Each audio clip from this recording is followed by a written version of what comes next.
Just wait for the acknowledgement that it's all done. Classic thumbs up. Brilliant. Thank you for attending this meeting of the Hampshire Police and Crime Panel.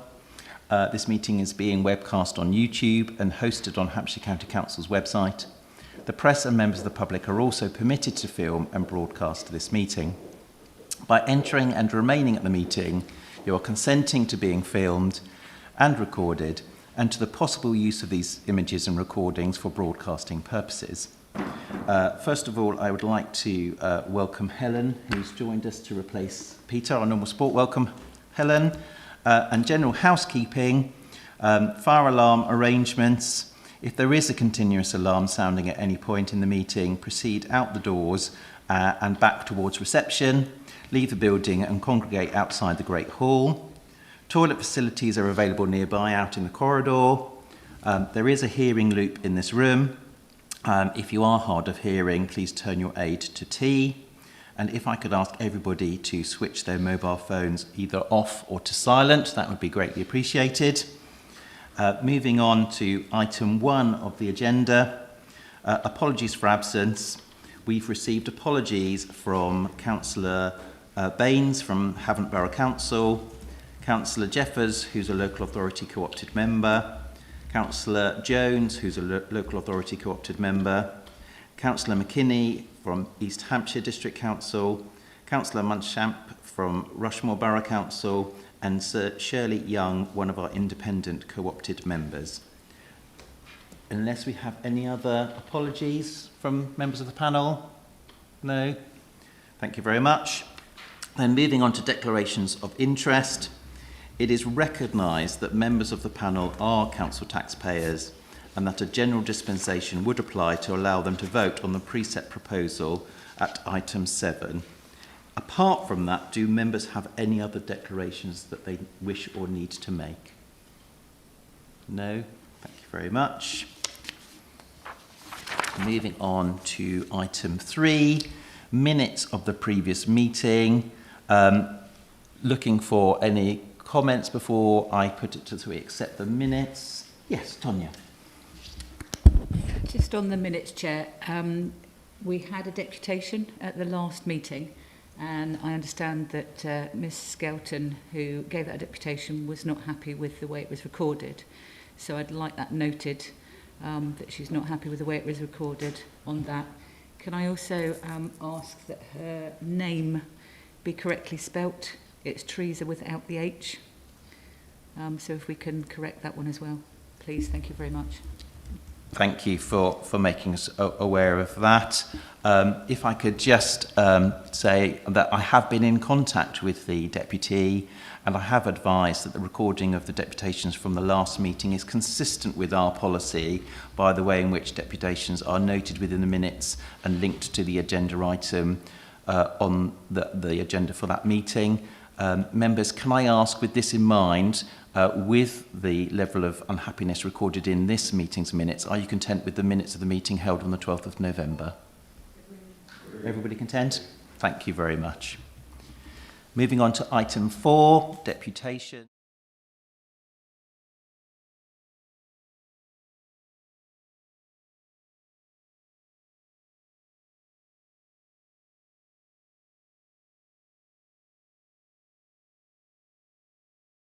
Welcome Councillor Geoffrey Blunden to our meeting, who's a newly appointed representative from New Forest District Council. Welcome, Geoffrey. And item 6, we've got the Police and Crime Commissioner's announcements. I wonder if I could invite the Commissioner to come up to the front.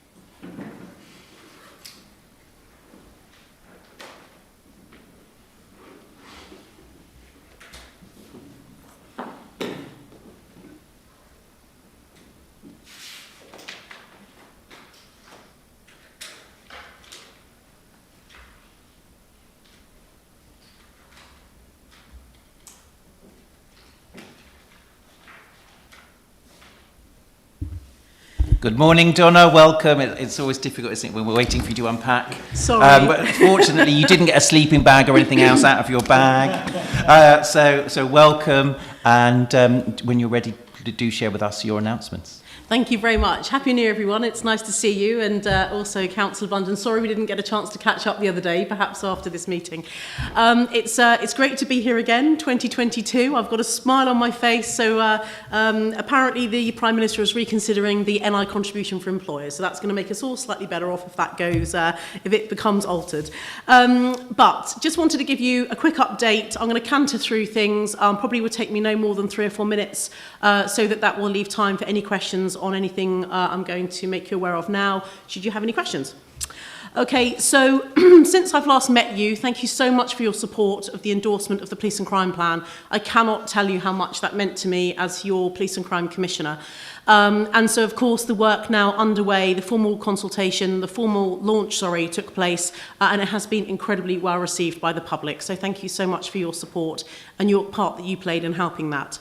I've headed up a national Shopkind campaign in December, launched on the 22nd of November, a national charity that asked me to do that as one of the Police and Crime Commissioners, particularly standing up for victims of crime, which shop workers often are when they are assaulted or threatened. So that was really nice and an honour to be asked to head up that campaign nationally.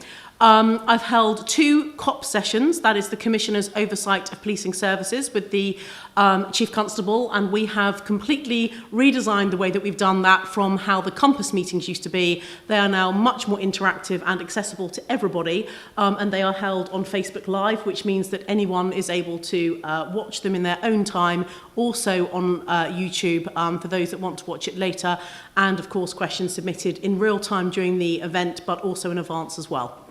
I've held a youth conference. We did that towards the end of November, just after the panel meeting, and my youth commission launched their big conversation, and they have decided that their q1 focus for the year ahead is hate crime and their concerns around hate crimes, particularly for young people and those in the trans world and LGBTQ+. I formally have responded to the government's UK drug strategy. As you will know, so many of the crimes committed here in Hampshire and the Isle of Wight are abuse and violation of vulnerable people involved in the supply of drugs and also the very serious organised criminality that comes off the back of drugs, including both possession of firearms and knives, which, as you know, is a focus in my Police and Crime Plan. And so responding to that UK drug strategy has been key for Hampshire Police and also for me as Police and Crime Commissioner. I've attended the National Policing Board at the invitation of the Home Secretary at the beginning of December with my role as National Victims Lead, particularly to address the National Policing Board members to talk about VORG. And that follows the evidence I gave at the Home Affairs Select Committee. That was prior to your last panel meeting. The new Victims Bill, the White Paper, is due out in the next few weeks, and I'm very privileged to have been asked by the Ministry of Justice to be a pre-consultee of the publication of the White Paper, to feed in, again, with my national victims role on, and also supporting victims here in Hampshire and the Isle of Wight, to make sure that that White Paper covers what everyone involved in criminal justice and policing in the UK feels it needs to have in it before it starts going through its formal parliamentary process. I've attended the National Serious Organised Crime Conference in Stratford-upon-Avon in December, and I was the keynote speaker on day 2, and I have been working very closely with the Interim Director General of the NCA, Graham Bigger, including a big catch-up with him last week, again to talk about serious organised crime and how we can counter that both here locally in Hampshire and the Isle of Wight and of course nationally. I'm a key player in terms of commissioners, in terms of a strategy that the MPCC and the APCC have to work much closer with the local government association formally. We know that councils, when you think of children's services, adult social care, when you've got vulnerable adults, perhaps around cuckooing, county lines, housing, and how housing can be so closely linked to the reduction of reoffending. So both policing nationally and particularly the Home Office or the government department leading this are very keen to have a much closer relationship with the LGA. And for those of you that are on the LGA executive, I'm going to be addressing them in a meeting in a couple of weeks to talk about how that greater integration can work. I've attended a number of parish council meetings and or residents association meetings, which is obviously a key part of my role and I thoroughly enjoy doing. I've also been up to your neck of the woods, Chair, just before Christmas to meet with NFU reps and also landowners at a barn meeting. So something for me coming from Portsmouth is quite refreshing to go to barn meetings. I've met several victims of crime and or parents of victims of crime, which is a really key, it's been quite profound actually, some of the stories I've heard and the experiences that they've gone through, which is making me look on the self-reflection that's required on how we commission services and the support that happens, particularly, for example, for a victim post a rape, which was one of the specifics. I've done some charity visits. You may have seen from the press last week that the government have come back to me to formally confirm that they are supporting my request to change the name of Hampshire Constabulary to Hampshire and the Isle of Wight Constabulary. And as you know, the Isle of Wight is a very key area for me. It's a large part of the people that I represent. And that was a message that was given to me loud and clear by a number of members of the public that they wanted the Isle of Wight included. So I'm really pleased, hoping that that will be done before the summer recess. I've announced I launch my annual Commissioner Awards, which will be taking place at the end of March. And again, that is to recognise people who support me, volunteers, in the work that I do as Police and Crime Commissioner. I've been out on a marine visit unit with some of you who looked fetching in your waterproof gear. And thank you to the panel members that came. I think that the marine unit team, they fed back to me afterwards that they really, you know, for them, taking pride in the work that they do, they really enjoyed having you all there. And finally, most of my December and January leading up to today has, as you can imagine, been focused on the budget. Thank you, Chair. Brilliant. Thank you, Donna. I'm going to very briefly see if anybody had any specific questions on anything that you said, because you've certainly packed a lot into a very short space of time as far as your update. Dave. Just a comment to thank the Commissioner for following through on her commitment on the Hampshire and Isle of Wight name. I'm not now on the Council. Ian may have some observations, but I can certainly say I think the Isle of Wight community will appreciate the recognition that's in there, as is already the case with the fire service. So thank you very much. Thank you.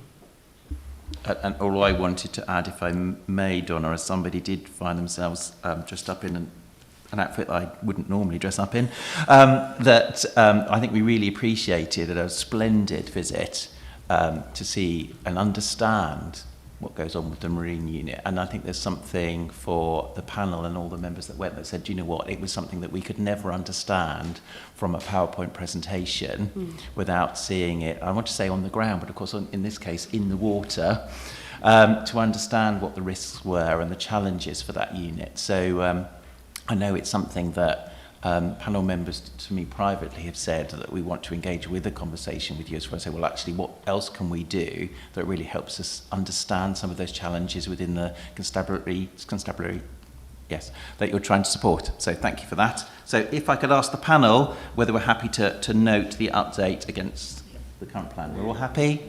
Brilliant. Thank you very much. In that case, let's move on to item 8, which is for the police and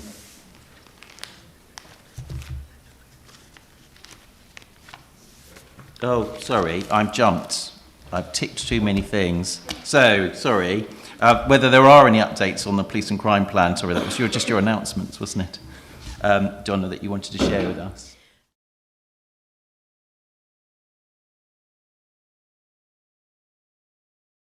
May have seen in the press, but I think it's just important for me to relate them back to the plan so you can see the work has already started.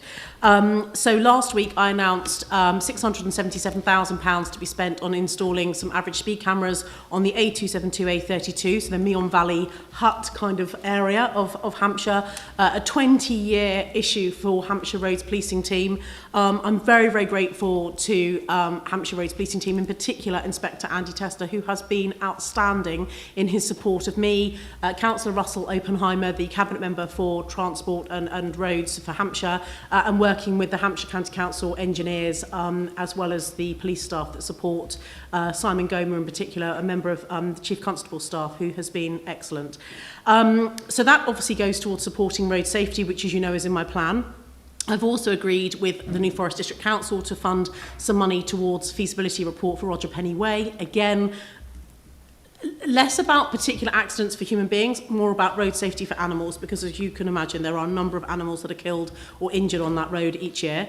I've agreed funding for, I think the word is dirt bikes, but that may give the wrong impression, for both for the roads policing team, but they're going to be utilising them with antisocial behaviour issues, both in the western side of Southampton and also in Havant. And so that money is coming from the Road Safety Fund, which is the kickback that we get from when people do their driver awareness courses. So there are some things there, and also working with the Isle of Wight MP and the head of the Joint Operations Unit, Assistant Chief Constable Tim Metcalf, on the Isle of Wight Roads Policing dedicated team. We have a meeting on the 18th of February with the new District Commander on the Isle of Wight, Jim Pegler, and the Roads Policing Unit are working on some information which I'll bring back to a subsequent meeting. So that's around road safety. Visibility, I announced the opening of a new police unit in Bitton in the last week, and that's because there really is a need for neighbourhoods, but mostly response and patrol in the eastern side of the city in Southampton. It's a lease I've taken for 5 years on a building alongside the existing police station. I won't expand at this point, but if colleagues have got questions, I can expand if you need me to. I've launched the White Ribbon campaign in Hampshire to support the annual Violence Against Women and Girls Day and the National White Ribbon Day. And I was so pleased to have done that in conjunction with Hampshire Cricket Club, Portsmouth Football Club, Southampton Football Club, and Hampshire RFU and Hampshire FA. And actually, you know, the players at Southampton and Portsmouth and the cricket team, you know, all wearing their white ribbon and doing social media to raise awareness of that was incredibly powerful and really encouraging for me. I've launched my grants round, so my annual grants round, that closed about 2 weeks ago, just after Christmas, and the awards of those we made in March. And again, I'll give you an update as and when the scoring and everything has been agreed. I've secured £460,000 from the Home Office to go towards the trauma-informed practice. I have made you aware of that previously, but the TIPS, the trauma-informed practitioners pilot, is happening in Haventon, Waterlooville and Portsmouth, and I will bring you an update subsequently when there is more information to share on the success or otherwise of that. As part of the budget, I have set aside, if it is supported by you, £1 million to improve and to spend on commissioning, mostly to focus on reducing youth crime, stalking, and again to really run that trauma-informed practice throughout a number of the things that we do, including domestic violence support. I've held public meetings and joint beat surgeries in Gosport, in the New Forest. So again, just demonstrating the visibility of the police alongside me. I've launched my Vorg task group at the end of November, and you were at the last one, were you, Dave, or not? I can't remember. Anyway, it doesn't matter. But we had a meeting last week. The people that are attending that Vorg task group is extraordinary. We've got Director of Public Health for Hampshire and the Isle of Wight, Head of the ICS, we've got the Head of the Crown Prosecution Service, Suzanne Llewellyn. We've got some really powerful people there to make sure it's a very focused 12-month task force group with very specific outcomes. I don't want this to just be another meeting. It's very clear on what it's trying to achieve. My ASB task force has continued, and I've got another meeting of that next week jointly with the Chief Constable staff.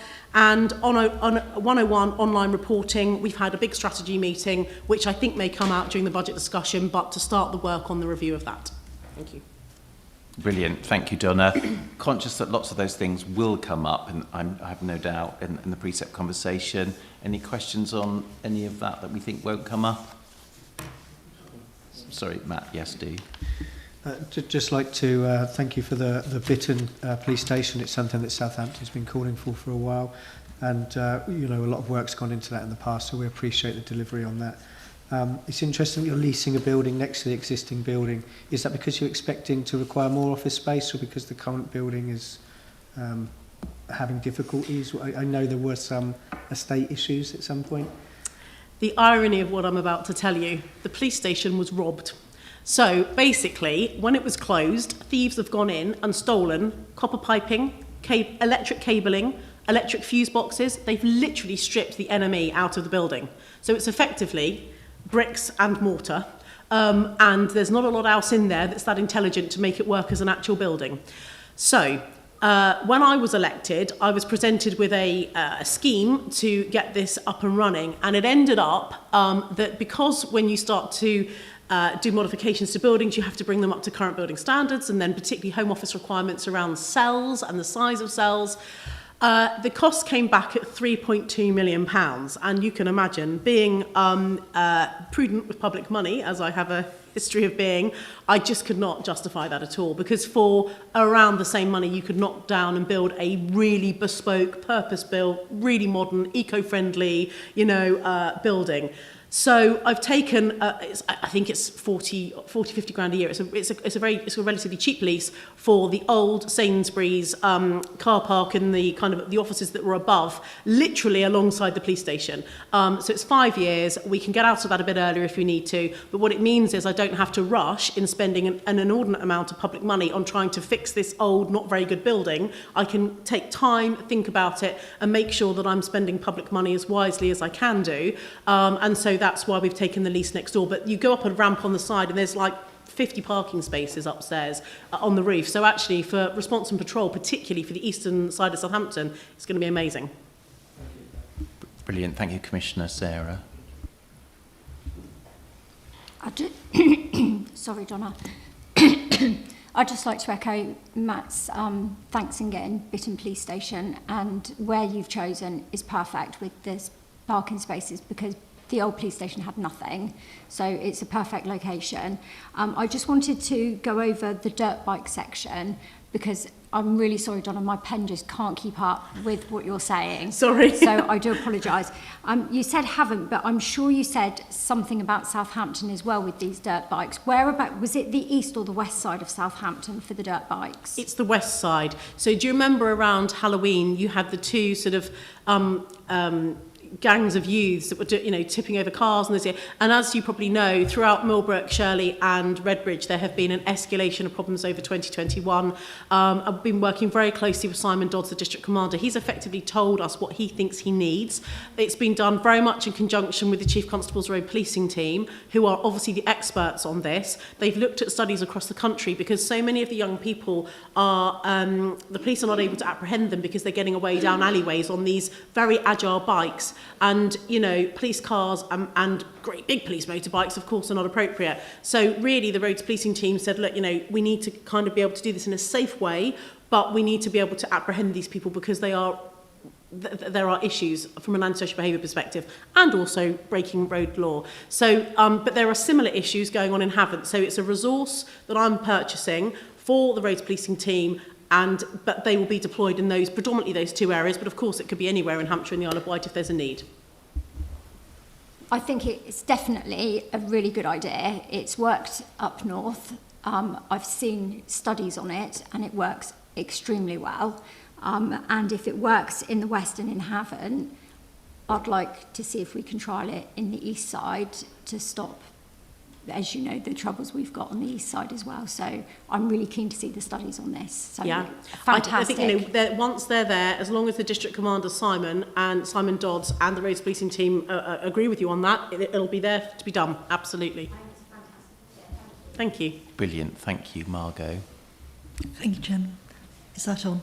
Donna, thank you for the action on the A272 and the A32. I'd be very interested in how that's being implemented, when it's being implemented, and what difference it makes. However, I am receiving warnings that they've moved to the A33, which is no surprise. It's what happens as we take measures. But I'd appreciate any further information as we go forward. Thank you very much. No problem.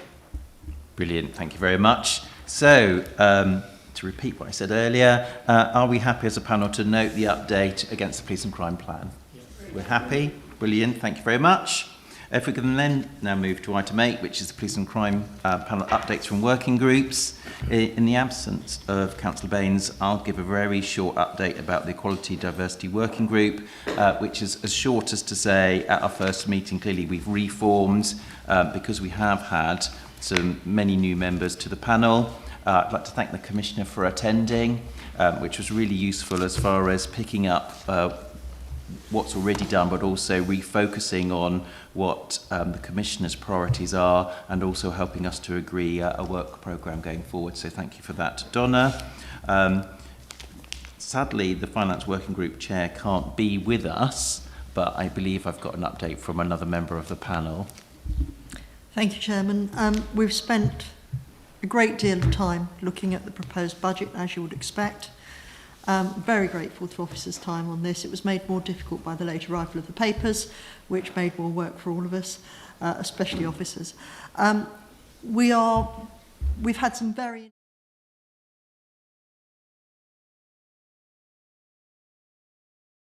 Look again at where risk management is supported by this panel.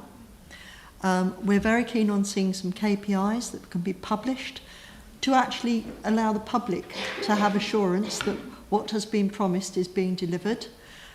We'd really like to see a schedule of those, and that may come up in our budget discussions, Chairman. And we look forward to more information on the estates management because we think we can provide support in that area as well. I think that about sums it up, apart from what will be brought forward in the budget discussions, Chairman. Thank you. Thank you very much, Margot, for the update on behalf of the Finance Working Group. If I may then move on to item 9. I'm also aware that, Donna, you probably have some people that you want to join you at the front there, so we'll give those a moment to come and join us, please.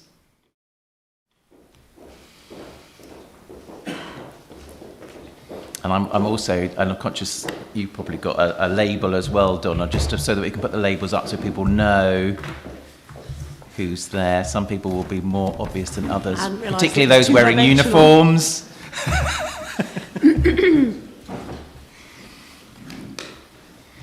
Welcome and good morning, everybody, to the panel. First, as a brief introduction from me for this meeting under this item 9 for the precept of 2021-22. We have received the Police and Crime Commissioner's proposed precept for 2022-23 and the supporting financial information. Under the Police and Crime Panel's Regulations 2012, we are now required to review the proposed precept, which for this year is recommended by the Commissioner at an increase of £10 per annum for Band D properties. We are pleased to again welcome the Chief Constable, Olivia Pinckney, to our meeting today, along with the Commissioner to present her proposed precept. At the end of the discussion, I will invite members to vote on whether or not they support the Commissioner's proposed precept or whether they wish to veto the proposal, which would need to be supported by 2/3 majority of the membership of the panel, not those present, but the total membership. We will then be required to formally report our decision to the Commissioner, which may include any recommendations and, if necessary, confirmation of the veto decision.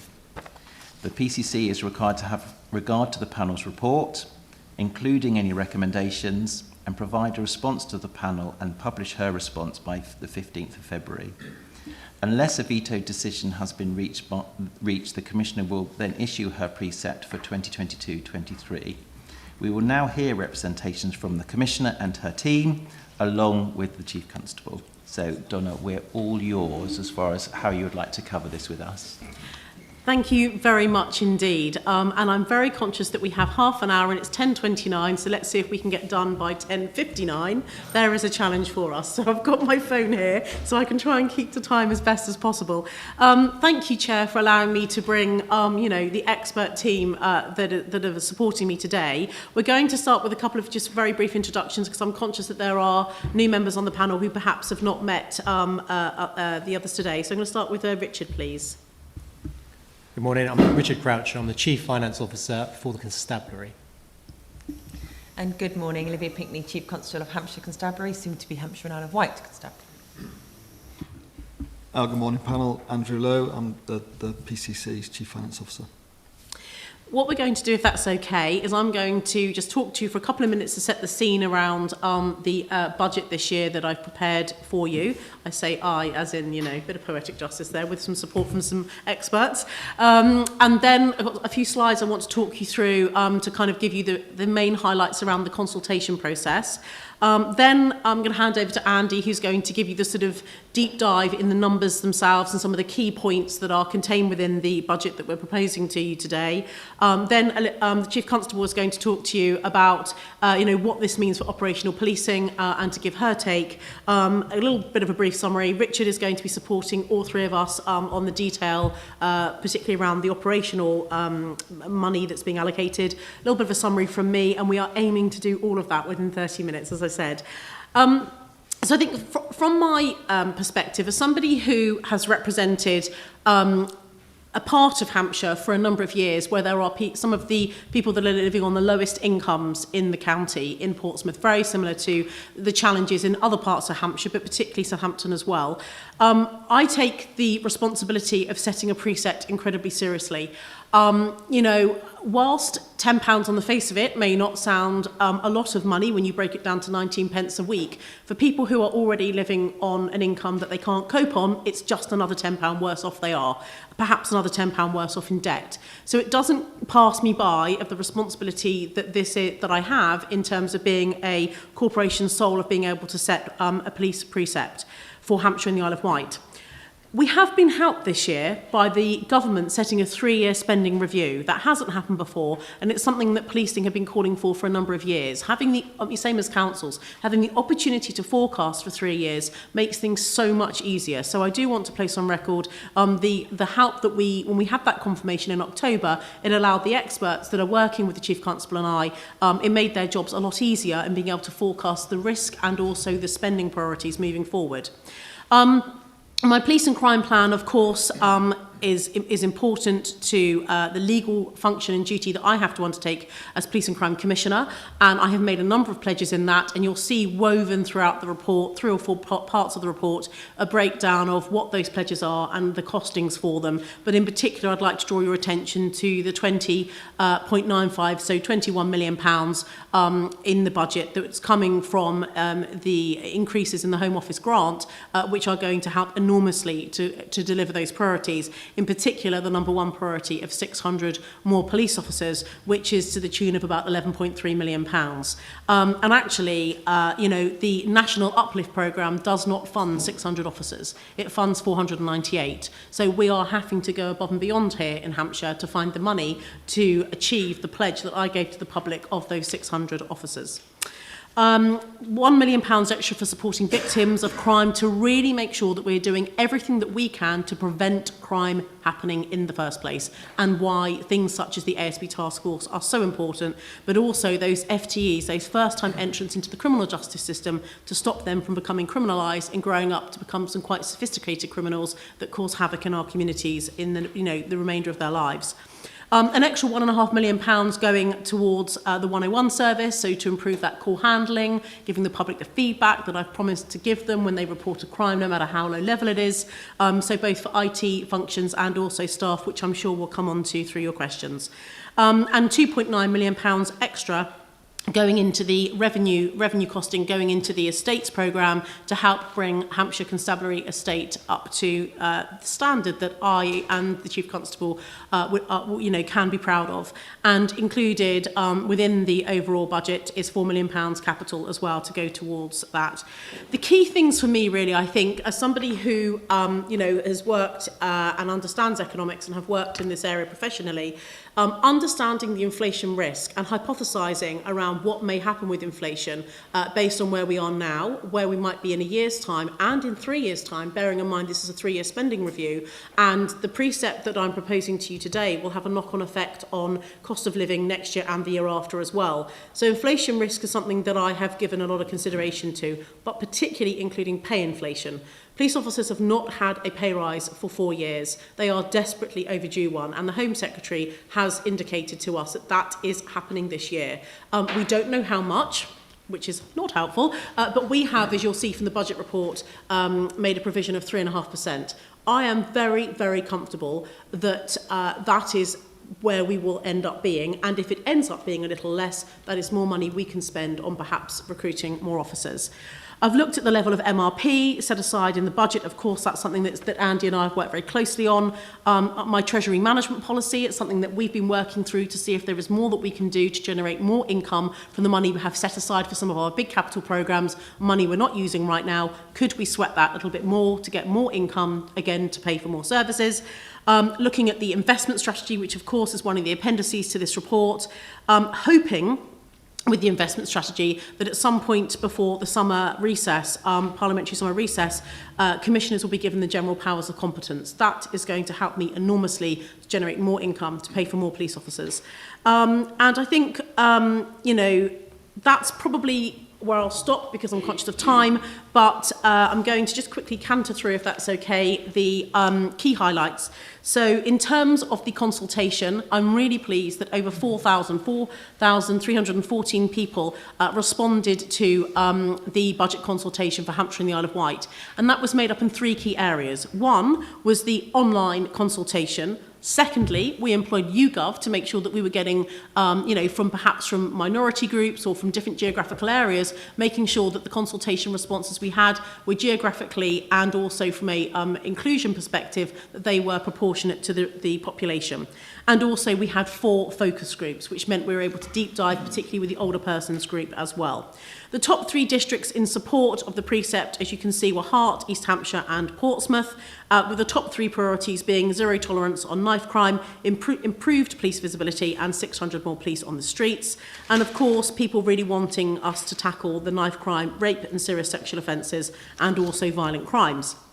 Now, going on to the YouGov specifically, the survey data, as you can see, is demographically weighted around the 14 districts, and of the 500 people that engaged in the YouGov survey for us, 61% of them supported the increase. The online budget survey, where you can imagine we had the largest number of responses, 3,754, as you can see from that, 64% of people supported the 4.4% increase, which is the £10 for Band D. And the survey, you know, we reached out through Hampshire Alerts, through key stakeholders by emailing them the information, emailing them the link to the survey, through the different focus groups, as I say, and particularly that older persons group.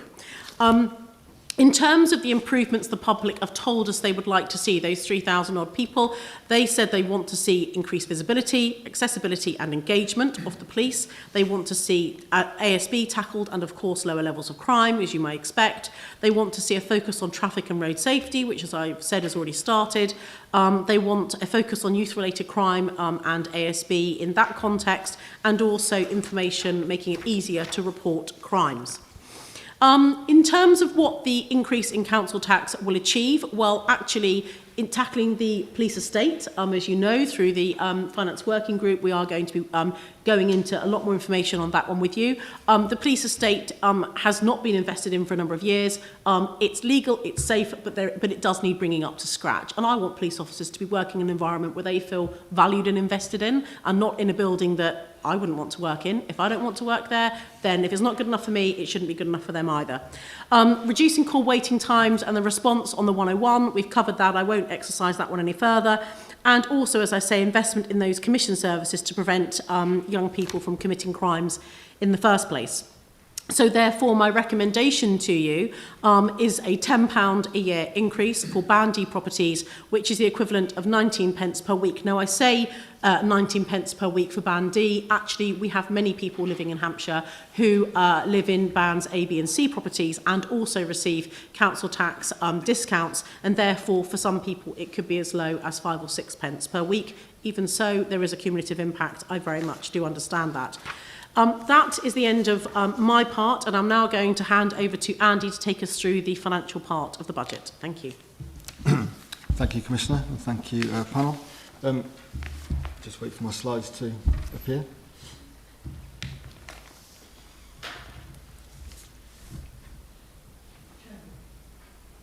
May I yes, use Margot. this? May I use this interlude? I'm sorry I lost the plot earlier on. There was a report on other matters the finance group had gone into. I thought it had been distributed. I'm very happy to cover those points later. Brilliant, thank you.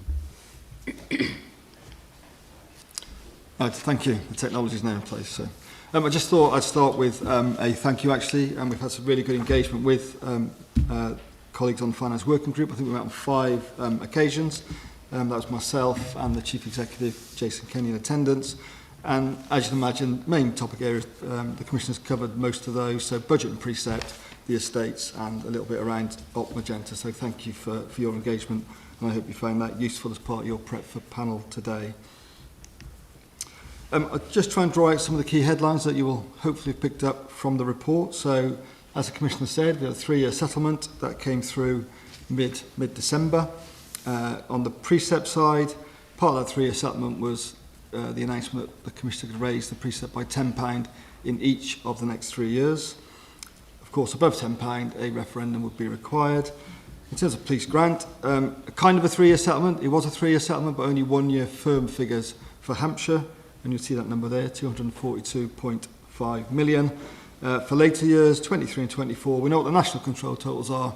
So myself and Richard have had to work through what we think, how they will translate through to the Hampshire context. And again, you can see the kind of guesstimate, best estimate numbers there. The medium-term financial strategy, though, extends through to 25-26, and we have no detail at all from the government around grant 25-26. So at the moment, that's assumed a flat grant, so no increase in 25-26. And that will, of course, have fed through to the numbers. In terms of the overall funding position, taken together with Donna's proposed precept increase, you can see that the total recurrent funding available is just shy of 410 million, and with the surplus around the Council Tax Collection Fund, the total funding available into next year was 410 million, and you'll see that's an increase of 23.4 million compared to the current year. And on the side there, you can just see the current split between government grant and precept. And that split will, of course, feed into next year in the same proportions. How does that 410 translate across to the budget for next year? So you can see there that the vast majority will, of course, go towards supporting the constabulary and indirect support of policing. So you can see the constabulary's budget, significant spend across the police estate, and all of the reserves contributions are things that will be directly impacting the constabulary, either through buildings or through kit, equipment, etc. You've then got the Office of the Police and Crime Commissioner, commissioning as a separate entity, which the Commissioner mentioned, crime prevention, capital financing, which is financing that debt that's historical in terms of the police estate, and that takes us through to the total budget of 410 million. There's just a functional split of the budget for next year across the entirety of the budget. So you'll see some of the bigger segments there. Local policing, 26%. Investigations, for example, 22%. And then you've got other examples, crime prevention, commissioning, you can see on the chart, and estates at 7%. So that's just the kind of where does the money go. And in terms of seeing that through a different lens, I think this is quite important because it links back to the Commissioner's point around inflation. You see that nearly 70% of the entire budget does go on direct staffing costs. And of course, when you link that through to pay award and inflation, the risk around that, that's the key one that we need to understand as we move forward. But you can see the split across the rest of the spend. So estate 6%, commissioning 1%, Donna's office 1%, etc. We've touched on the 3-year settlement and some of those key funding assumptions. So we, of course, know what the grant settlement is for 22-23. And we've built in 2.7 and 1.7% in those later years in line with the kind of national totals. But of course, 25-26, as I said, is flat. In terms of the precept, yes, the Commissioner can do £10 in each of those next 3 years. In terms of the plans before you, in terms of the medium-term financial strategy, it bakes in the £10 for next year and then 1.99% increases thereafter. You can see the cash precept amount there on the bottom. So 1.99, for example, in 23-24 equates to £4.71. Clearly, that will be a decision for the Commissioner when we get to 23-24 as to whether she wishes to go beyond 1.9, lower than 1.9, or up to the £10. So you can see the kind of the movements that are possible in the budget there.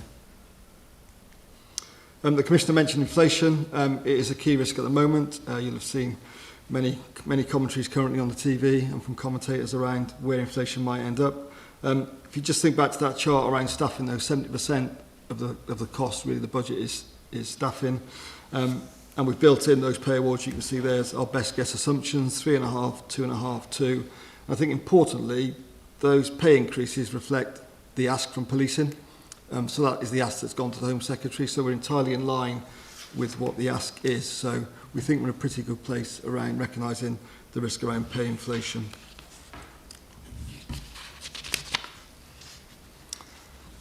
You will hopefully have seen this in the report. You've got Appendix A to the budget report, which is the Chief Constable's recommendation. That's just a kind of bringing together some of the key points that the Chief Constable's made in support of the £10 increase, and really picking up, there's a whole list of things that the Chief Constable's recommended and wants to do next year and beyond that she believes are made possible by the £10, and that really leads us on to the next slide. And again, the Commissioner's mentioned this. So in 22-23, £21 million of investment directly in those areas that you see, more frontline, etc. And that is fully expanded in the report in Appendix E. So there's quite a lot of detail in Appendix E as to exactly where that funding will go. And then how does that kind of really link back to Donna's key priorities? Again, I know you're interested in that. So the Commissioner's mentioned the new police officers, so 11.3 million of that 21 will be going directly towards supporting that uplifting in police officers and also in the estate enabling and all the kit that they need to support those increased officers. There's £1 million more towards commissioning. Again, the Commissioner's mentioned that, and that's really to support two of the key priorities in the plan of improved outcomes for victims and preventing young people from committing crime. There's £1.5 million additional investment in both staff and support and infrastructure for the 101 service. And again, I know you'll probably want to come back to that. The Commissioner's mentioned the estates investment, so an additional 2.9 million into estates. So £1 million of that will be going in directly to support maintenance. And already baked into the budget from decisions last year is an additional £4 million as well, capital contribution that is rolled into the budget. In terms of the overall position for Hampshire Constabulary, when you bring together all the funding that underpins the budget, in total, £28 million more into policing directly into the constabulary next year, either directly into the budget or into those reserves amounts that will be drawn down over the course of next year and later years to support things directly linked to policing, be that equipment, etc. I'll just touch on capital. The report does include the agreed capital programme for the next 3 to 4 years, and again you can see significant investment planned across the estate, and that will include things like Bitton Police Station, etc. In those later years. It's important though to recognise that whilst we've put together a balanced budget for next year, as we're required to do so, based on the current assumptions and estimates we've built into the forecast, there are gaps in those later years, £10 million rising through to 22, and on the right hand side of the slide you can see the kind of key assumptions or the variables that will impact on that as we go forward. So we'll need to get those final grant increases confirmed. Donna will make a decision around the precept. 3.2, paragraph 3.2 of the report sets out an opportunity potentially around the LGPS deficit saving, if that should be released following the valuation. That's £5.5 million. There'll be decisions around growth and pressures. There'll be the known decisions around pay awards and inflation, and there'll be potentially the requirement for further savings and efficiencies. And they really are the mitigations that sit on the other side, the potential for savings and the potential to use reserves to help support the budget over the course of the medium term. The Commissioner's also mentioned the council tax precept, so that hopefully just helps put into context the Commissioner's comments around the council tax bandings. So we've put this in the report for the last couple of years. 61% of households across Hampshire are in bands A to C, so as the Commissioner set out, they will receive an increase of less than £10 and then potentially further support. So that's it from me, Commissioner. Thank you very much. I'm now going to hand over to the Chief Constable. Thank you, Commissioner. Thank you, Chair, and good to be here with panel members. So in the 9 minutes, which I will stick to remaining, I'll just share with you the case I've made to the Commissioner to argue the operational case for the precept uplift that's before you today. So this is the second year that I've taken this invitation. Thank you to, as your Chief Constable, outline the operational case that I've made to the Commissioner. Your constabulary remains a good constabulary. It is important to remember that, and we're talking this morning about wanting to be even better. But we are a good constabulary. It's not just me saying that. We have lots and lots and lots of independent scrutiny which says so. And very recently, We've had a recent national child protection inspection in our custody environment, and all those inspections that come through say that we are running a very tight operational ship. There's always learning, there's always things to do better, but we are running a tight ship and we are spending your money well. Equally, external audit makes that confirmation and gives you that confidence too. So we have full support that we are spending public money wisely and that the governance is sound. And I think that's important to place in the context of what's being discussed this morning. So in January last year, you, the panel, supported an increase in council precept. And that was very much, if you remember, about taking the fight to the criminals. I wanted to take the fight to criminals more, who are making the lives of our communities miserable in some places. And I'm determined in this coming year that we continue to build on that progress. And I will share with you this morning some detail of how we've gone about doing that. I am very clear in my professional view that there is a compelling operational case for a £10 Pandy precept increase. This year we have a different Police and Crime Commissioner, one with whom the Constabulary has a very strong working relationship, and we have a new Police and Crime Plan to have due regard to. We enjoy high public support, made even higher actually during the COVID period that we all continue to live with. And your police force helps so many people through their very darkest and most difficult days.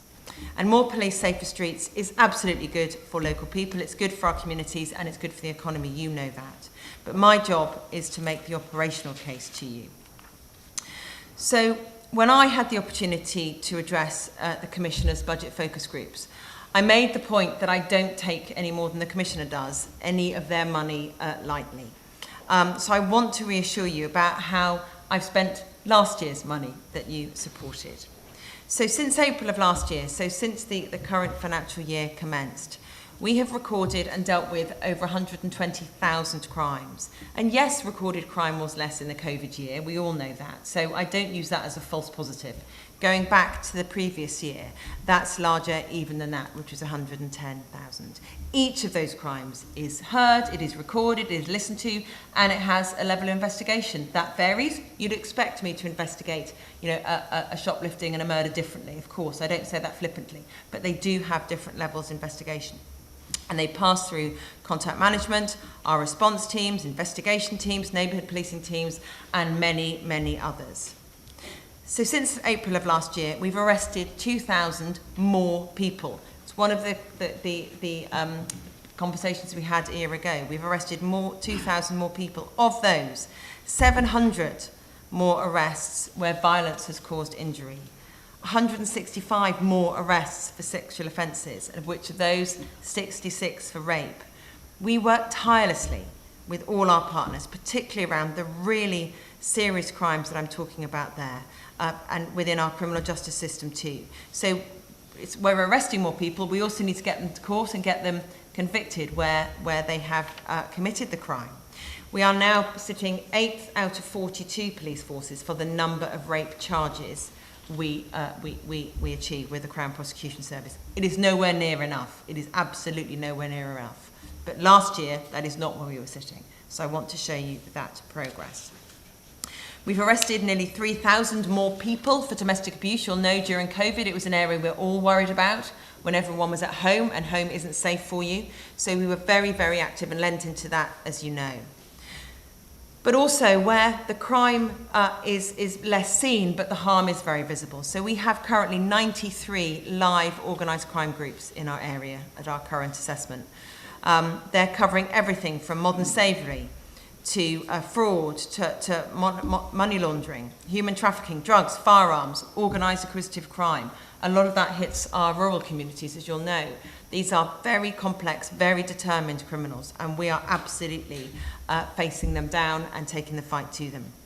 Sticking with the rural threats, which are very real, under the plan that the Commissioner is presenting, we will be growing even further our rural policing teams and supporting them with great analysis so they can get ahead of the criminals. Because often if people are visiting, they do their crime, they go out. We need good intelligence, good analysis. That will be happening.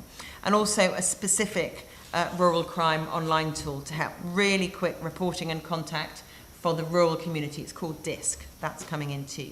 And I was with the National Farmers Union fairly recently and was discussing with them some of the amazing operations that the Country Watch team have done. One, which was Operation Underdog. We seized 29 vehicles, firearms, significant cash, big disruption of criminality when we do that kind of work. One thing I know is close to your hearts is my commitment and the Commissioner's commitment to our police community support officers. We have kept those numbers as we said we would, and that we're very much intending continuing into next year as well. So that's 239. It's the figure that I know you've been familiar with for a long time. And when the Commissioner has engaged with the public, she knows, and I absolutely hear, that we must and do focus on neighbourhood crime. Well, what does that mean? So again, I'll use 2019 figures because 2020 was a funny old time for crime reporting.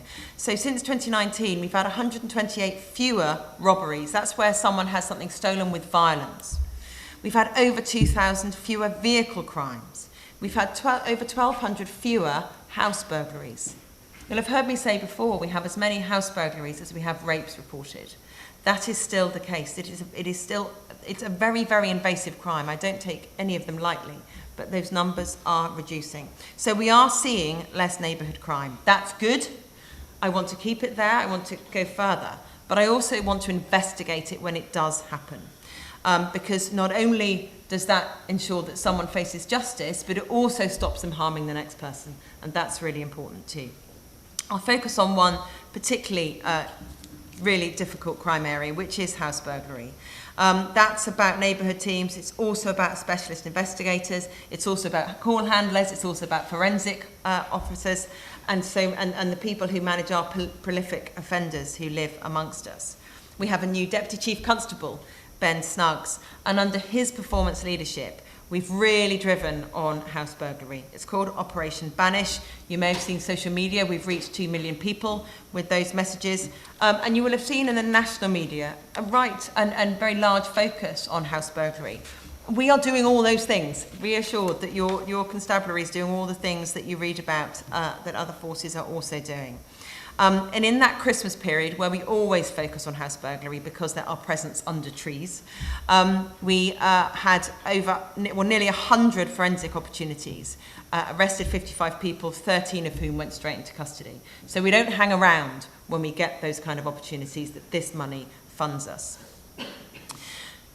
So when we investigate crime like that, we can only secure justice for the victims and taking criminals off the street, but we're also breaking that cycle of crime, which our neighbourhood teams are so committed to. The Police and Crime Commissioner is really clear on that in her Police and Crime Plan, as am I. We need to prevent crime. That is the real success of what policing is all about. And I'm determined that we continue to take the fight to the criminals and be the difference that our communities want. There are some specifics there that I'll touch on briefly if I can, and I think I'm doing all right. 101. I think every time I've come here, we've talked about 101. This budget will help improve it even further. But again, to give some context, the average 999 call was answered in 8 seconds in December. In November, it was 6 seconds. Those are emergencies. We get 750 999 calls every single day. On the non-emergency 101, we get over 1,000 a day. And our average speed to answer is between 1.5 minutes and 3 minutes. We want to get that lower. I do too. But I think you would also agree that's a pretty swift answering of a voice call in a non-emergency situation. And we're also seeing people choosing to use our digital reporting offer really, really well as well. And there's some complexity amongst that, which I'm very happy to unpack, but people are using the digital world, which suits them, it suits us, we can move it around very, very quickly. But there are also some other operational matters. Interviewing facilities for the most vulnerable victims. When they've had the darkest day of their lives, they need to be in a place that feels safe, that feels secure, that is appropriate. That needs upgrading, and the Commissioner is looking to support that. We want to have more specialist police officers in our public protection teams who can monitor the most dangerous offenders who live amongst us. I want better analyst capability, because that understanding data swiftly, turning it into action so we can get ahead of what's going on and stop it happening. That's where the analysts are so important. and of course new technology, but not just buying it, using it, and really helping our officers and staff have all the information they need in their hands. We have got Pronto, I talked about that, saying it was coming last year, it has come, it's in your hand, I've used it, it works. You sit around a police briefing now, and I'll just share a story, because you kind of expected everyone to be scribbling in notebooks. That doesn't happen anymore. They're all looking like this. And you worry, why aren't they listening? Well, they are listening, because they're writing it down and they're cross-referencing within the Pronto system that they've got. And we're also looking to invest in Good Sam, which is where vulnerable people are live streamed and you can find people quicker. It's a really simple, really effective live streaming. So with your support, all those things will come to fruition, and I will come back here if you invite me and happily talk about how we've progressed against them. But we also need to invest in our people who are doing all of this. We are on target to deliver the 600 new officers that the Commissioner has set the target for. As I sit here now, we've got 427 of those. That's the extra. So that is amongst 750 recruited overall. Okay, so 427 are extra people of that 600. They are distributed across the constabulary, neighbourhoods, response, investigations, but also on the road safety aspects that the Commissioner has talked about. We've arrested over 500 drug drivers this year thus far, and nearly 100 dangerous drivers as well. And over Christmas, I was with our serious crash investigation team. Sadly and horribly, we had 8 fatalities just over the Christmas New Year period. So we will, with your agreement, spend that operational money wisely. I'm really pleased that this budget enables us to go back to not pre-full austerity, but certainly to 2017-18 roads policing numbers. If you remember, those who were here at the time, we needed to cut before the 20,000 uplift was announced. We can go back to those numbers. They are needed, and I'm very pleased that we'll be able to do that, as well as some investment in the Marine Unit, and I know they enjoyed having you with them. So none of that's achievable without the support of the people of Hampshire and the Isle of Wight. I would like to put on record, please, my thanks and the thanks of all the officers, staff and volunteers to the public for the support they do give us each and every day. And we are achieving good results. But with this, I'm absolutely convinced we will be able to do even better. And I do give my operational support very strongly to the Commissioner's budget proposal. Thank you very much. And in 30 seconds from me, I hope that's given you a really good overview of the budget we're proposing to you. Like I say, none of us take this lightly. I'd like to put on record special thanks to Richard and Andy for their expertise, and also to Vicky, who is in the room, an unsung hero sat over there, who supports me, the team, and Andy on the day-to-day management of the overall budget. To the Chief Constable and her staff for helping in the preparation of understanding the budget pressures fully, to Councillor Margot Power, and also to Councillor John Beavis for actually the very specific support they've given with Mrs Shirley Young through the Finance Working Group, to some of the focus groups that you attended, and that actually really helps to have you there and for the public to know that there is that additional level of scrutiny as well. And to Natasha Fletcher, Mike Hill and Laura Cadd from my office, as well as Andy, the person who's making the IT work today, and of course the public. Chairman, I propose to you a budget which, if supported, will enable me to allocate £410.5 million to keep the people of Hampshire and the Isle of Wight safer. Thank you very much, Commissioner, Chief Constable Richard and Andy. If I may, before we go into questions, it probably is appropriate, thinking of that segue, Donna, that we hear from Margot as far as a summary of those conversations and debates, and then we'll move into questions. Margot. Thank you very much, Chairman. I'm sorry about that. During the finance working groups, we observed some of the focus groups. If you set a very valuable opportunity to hear from people who are active in the community. We challenged the robustness of scrutiny of attrition, and Olivia referred to the increase in headcount, and I think we have to stop referring to them as new officers. I think we need to refer to them as additional officers, because that is what people want to hear. We did express some concern with the maturity of the existing workforce and the ability to make those new officers effective, given the wealth of experience that exists, but maybe considering other options in their life. We looked at medium-term financial position. We dwelt on some of the assumptions made and satisfied ourselves that although all those risks are present, we understand the mitigation measures and look forward to working on those in the future. Andy, thank you. We asked about the risks of inflation, and again we looked at the assumptions made. We sought assurance that the Commissioner's commitment not to increase the cost of her office was being met. The increase will not be above inflation, although of course that is 0.6, and we are still worried about salaries of staff, as indeed are you all, giving the impact of the cost of living as well.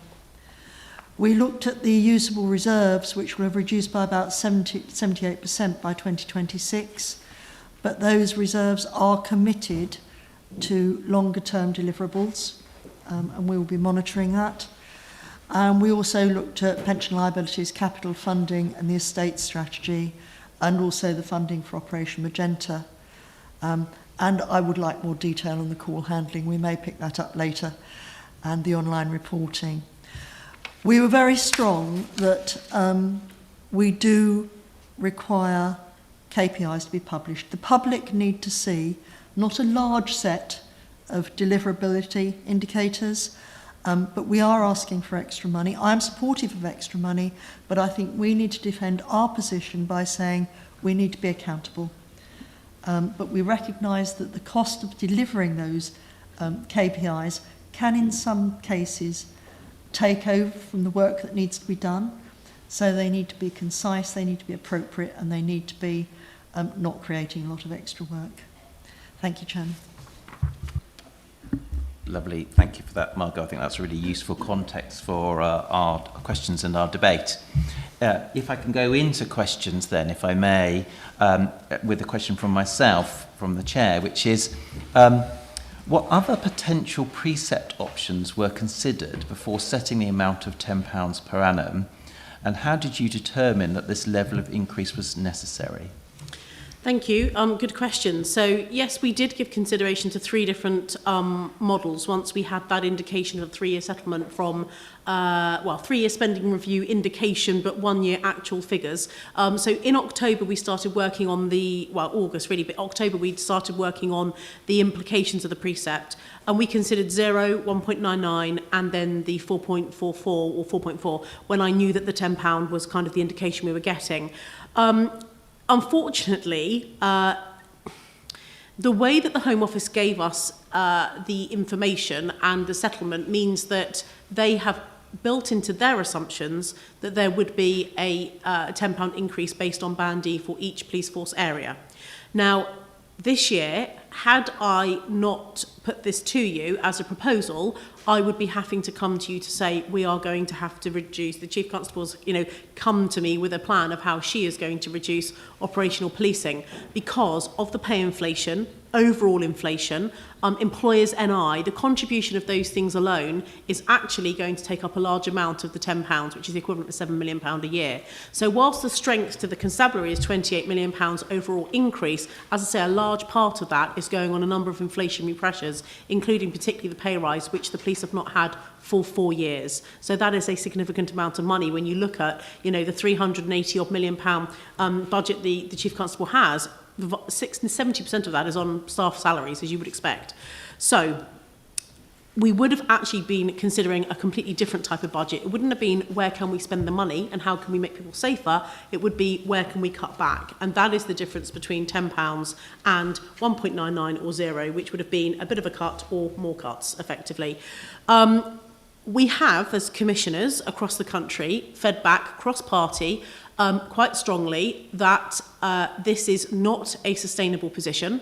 And the Home Office, when they are looking at the figures next year, there will be, I think, quite strong pushback from commissioners if things are baked in the way they were this year with the grant that we received from the Home Office. I will continue to take that fight. I feel very strongly about it. It's not a sustainable position. That is my personal opinion as someone who presides over the precepting.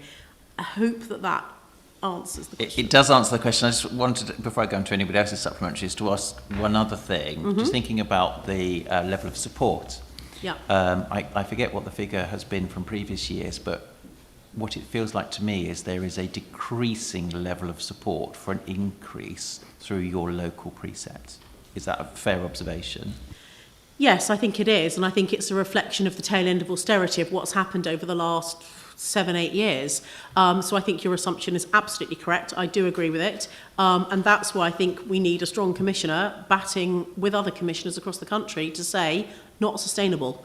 I do feel quite strongly about that, and you have my absolute assurance that I will keep taking the fight. I should also say, hurrah, well, I say hurrah, touch wood, let's hope hurrah, or touch laminate. The long-awaited police funding formula review has started. And the Home Office have reached out to 4 or 5 police forces across the country to be part of the investigative work and pilot work on how that could work. And we are one of them, thank goodness. So Andy and Richard are both going to be representing us, the people of Hampshire and the Isle of Wight, in terms of that review. And I've also been asked to be one of the commissioners also representing the APCC. There are 4 of us out of 43 who are going to be representing the APCC. And again, I think probably because of my background in finance and banking. So I promise you that Richard, Andy, myself and Olivia through the Chiefs Council are going to be batting strongly for a much fairer funding formula solution for Hampshire and the Isle of Wight. Welcome news. Thank you very much, Commissioner. I think I've got a couple of supplementaries. Sarah, you first. Thank you, Chair. It's really following on, and I think you've pretty much covered most of it, is really the support of this precept from residents. 61%, 331 residents said yes to the precept. Out of the areas that were covered, and as you go through, I mean, Gosport, Fareham, Neasley were the highest supporting areas. But when you come down to Southampton, Hart and the Isle of Wight, they're the lowest areas.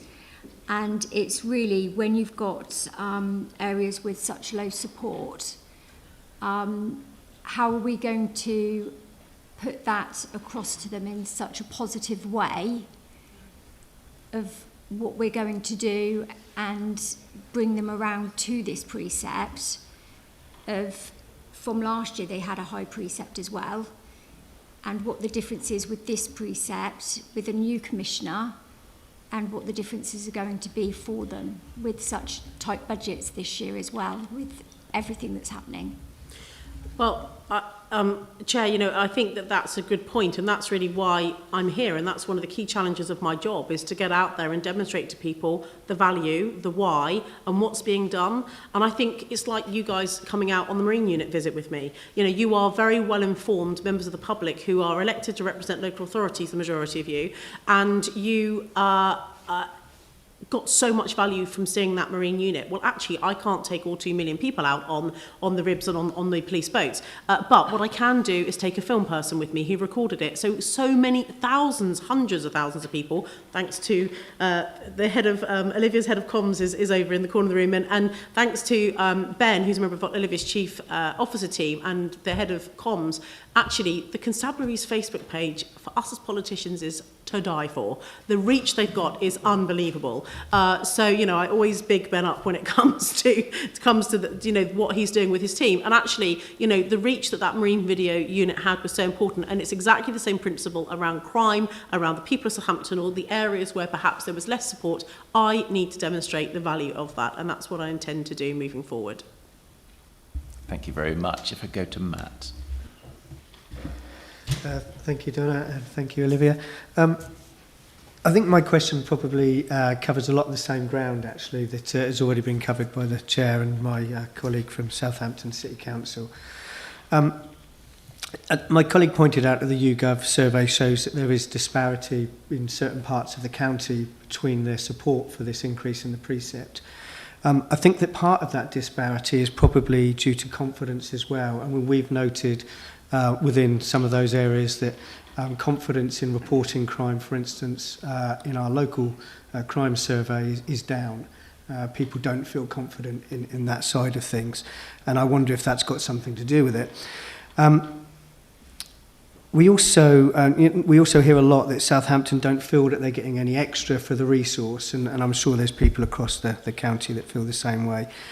It's also clear that we need the operational increase in spend. I think Olivia's made that point very clearly. But there's also this concern, I think, and some of us on this panel would share that money that is originally being afforded by central government, as you pointed out yourself, that grant is slowly dwindling as local taxes are increasing. I guess my question to you is, as this is a downward trend from local government, and I think you may have already sort of alluded to your position on this, is this a concern for you as a Police and Crime Commissioner? Yes, it is. And I come back to the why we need that police funding formula review. It's so important. And, you know, I can tell you that the police minister, Kit Malthouse, I think, had to fight hard to get that on the order paper.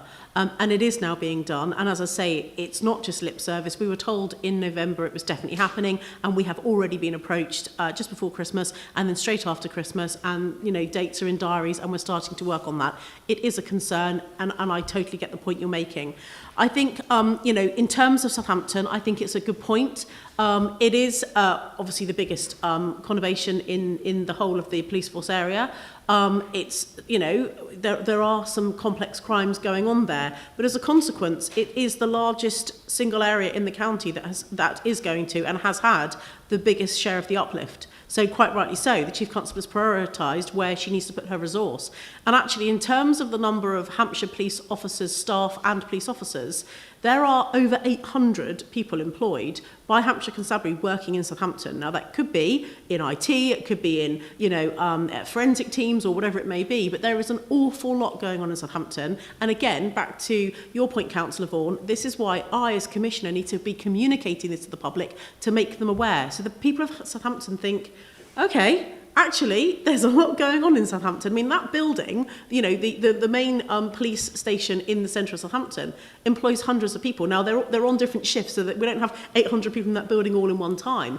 But, you know, there is a lot of specialism, there is a lot of focus, there is a lot of attention, and that is going to keep going in one direction. And I hope through my reassurance and through my worked on communication skills that I'm able to demonstrate to people in Southampton and the rest of Hampshire and the Isle of Wight exactly what we are doing collaboratively as a team to be able to keep them safer. Thank you very much, Commissioner. Matt, did you have a main question as well next? Thank you, Chair. So looking at the, again, the Police Constable's operational case, most of the commitments pledged through last year's precept were met. Not mentioned with the comments, but I think maybe within the presentation very briefly touched upon, was to maintain the number of PCSOs and back office staff. Can I just confirm that that is a commitment? I'm going to hand over to the Chief Constable to answer that one, but just to say that a number of the police officers that are additional, not new, additional, have transferred from being PCSOs. I have met lots of new PCSOs into the force in my 8-9 months when I've gone to sort of the new passing out ceremonies and things like that. But I'll allow the Chief Constable to reiterate the numbers given previously. Yeah, thanks, Commissioner Chair. Absolutely. So the figures that we maintained last year and the year before, we're absolutely intending keeping into the next year. You're right, as the Commissioner says, some of the people have changed because they've progressed their careers in different ways. Plenty haven't too.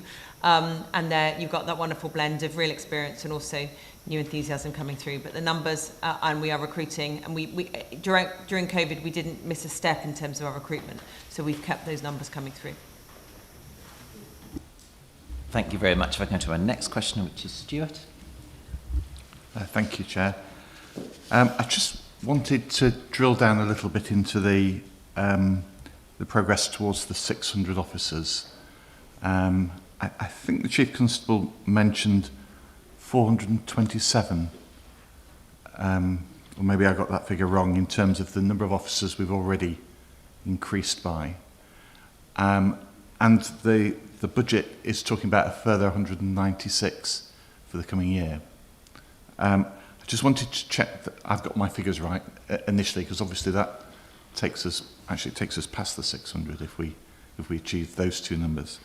And then the second thing, obviously this is an overall increase in frontline resource. what measures in the budget are in place to help ensure our attrition rates remain low, so we're not, we're not recruiting a new person and losing somebody out the back door at the same time?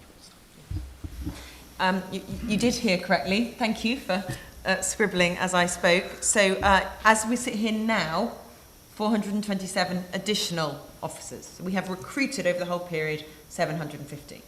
Your point about, so we're absolutely on target, and you're right, those two numbers do add up to more than 600, and that's deliberate. We're planning to overshoot because we can always kind of readjust, but what we don't want to be is short. So we're planning to overshoot in the way that you describe.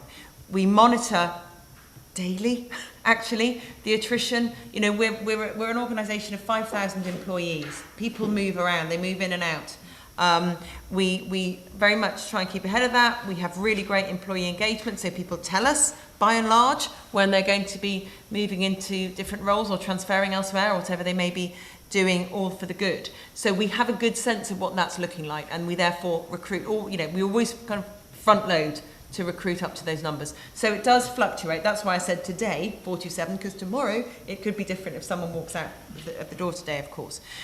So we do monitor that attrition. And not only do we monitor the number of attrition, we also look at where they're going from, what their backgrounds are, why, if their attrition is from different entrance routes, because you'll be aware one can become a police officer now in a number of different ways, which is ever increasing, which is great as far as I'm concerned. But we also monitor, which of those different pathways has the greater kind of attrition, and we look at why. We have very detailed exit interviews with people too, so we can really make sure we're on top of that. And just to add, you asked about the 196. When the government set the national uplift programme of 20,000, and then they spread, they calculated that for each force, it broke it down into three numbers so year 1, year 2, year 3. And so the year 3 number for Hampshire Constabulary, as per the Home Office target, is 196. That would be if we were aiming to hit the government's number of 498. Actually, we're going for 600, so we're going for 102 officers extra, which is my pledge. If you vote for me, I'm not just going to deliver what the government are already just going to drop into my lap in terms of money and numbers. I'm going to go above and beyond that. So actually, that's where the 196 comes from. But actually, Hampshire Constabulary, if you look at the league table of uplift numbers and progress to date, it's one of the very, very top out of the 43 forces, because not only is it ahead of its recruitment schedule, but secondly, it's recruiting more than it needs to as well. And that is to make our community safer. That was my pledge to you. And so that's where the 196 comes from. But really, it's kind of academic because we're all, 427 as of the 31st of December 2021, and actually 498 was the number from the government anyway. So we're only sort of 50, 60 odd away from where we needed to be. So I hope that sort of helps to contextualise it. And there is also a force uplift board, led by the Constabulary, which me and my office are obviously represented on, and we are there monitoring that every month with the force as well. Thank you very much. If we can then move on to Trevor. Yes, thank you. Morning, Donna. In your presentation, you talked about the modern improved police estates and with a budget of 2.9 million. So really the question is, how are you working with the new head of estates to ensure that sufficient accommodation and equipment will be available for the 600 new officers? Thank you. A really big part of what my office is doing and focused on, as you can imagine, and also for me, because the numbers are quite large when you start looking at the requirements. So two things that happen. The police uplift board is led by one of the Chief Constable's Assistant Chief Constables, Lucy Hudson. And so she is overseeing from a user perspective, as the tenants, issues within the estates, there's a leaking roof or whatever. So that comes through. She works with my head of estates on that, but also then to address the uplift. So what we've done is we've looked at, obviously, the whole estate that we have. Then we have overlapped on top of that the uplift. And obviously where people are right now, because they have to do 2 years in local policing, but we know that we need people to be moving on into the investigations teams, for example. So through what the Chief Officer team, what the Chief Constable's Chief Officer team have done, is mapped where the 600 staff, new police officers will be now, and also where they will be as they migrate through their careers and they are more skilled to move into some of the more demanding parts of policing that need a bit more experience. So it's a moving feat. I know that we're going to be working through the finance working group to give you more detail around that as well.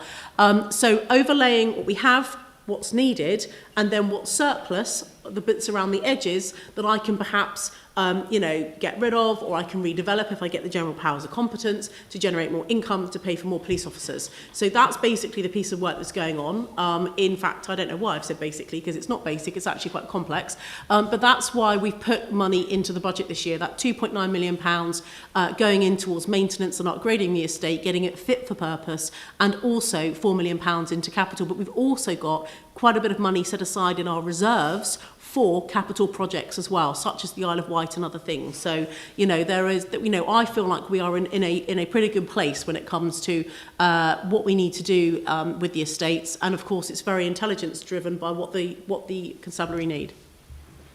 Chairman, could I just have a supplementary? I guess the other point is, and I probably wouldn't expect an answer today, is that obviously, you've got these plans. I think it'd be useful for us to know these plans as such. If I talk about my own area, you won't be surprised. I think I've banged on about Fareham for about the last 8 years at this panel. Of course, the police station there, I'll use that as an example, as a 1970s police station.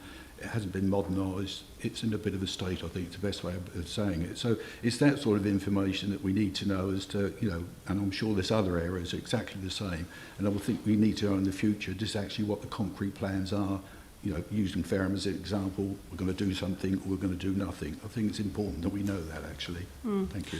I'm happy to bring that back to a subgroup. I'm just conscious that's one of the conversations that we have had, isn't it? Is that making sure that we've got, I probably won't use concrete, Trevor, a plan that we all understand what's going to happen and make sure that it's being delivered. Thank you very much. Just building on some of that, really, it's again a conversation that we've had, but this seems the appropriate time when we're talking so much about numbers. Just sort of getting an update as far as how successful the constabulary is being as far as achieving diversity within the officer force to ensure that it is representative of our communities. And for me, there's also that extra challenge, isn't it, that says, if we think about the hierarchy of where they get deployed as far as big conurbations, smaller conurbations, medium-sized conurbations, as far as everybody seeing that diversity? I will positively praise in a moment, but I'll allow Olivia to give you the numbers. Chair, I'm really glad you've asked this, because you'll remember that this is something that is very close to my heart, and the opportunity of the 3-year uplift was, in my view, once in a career opportunity to shift the diversity in policing. The first thing that doesn't get so often talked about is we are over 40% female, and particularly in the very understandable narrative that's gone on this year regarding policing and violence against women and girls, that often gets missed out. We have a very, very high percentage of women. Some of our routes are over 50%. So some of our degree holder entry programme, for instance, we find we've actually got, nudging towards 60% of women. So we are a very attractive employer for women. In terms of wider diversity, my focus, as you'll know, regarding all new entrants, so not just additional, new, so all that 750 to give you the figures to kind of hang on. I've been really clear that I wanted us to use that opportunity to be representative of the communities that we serve.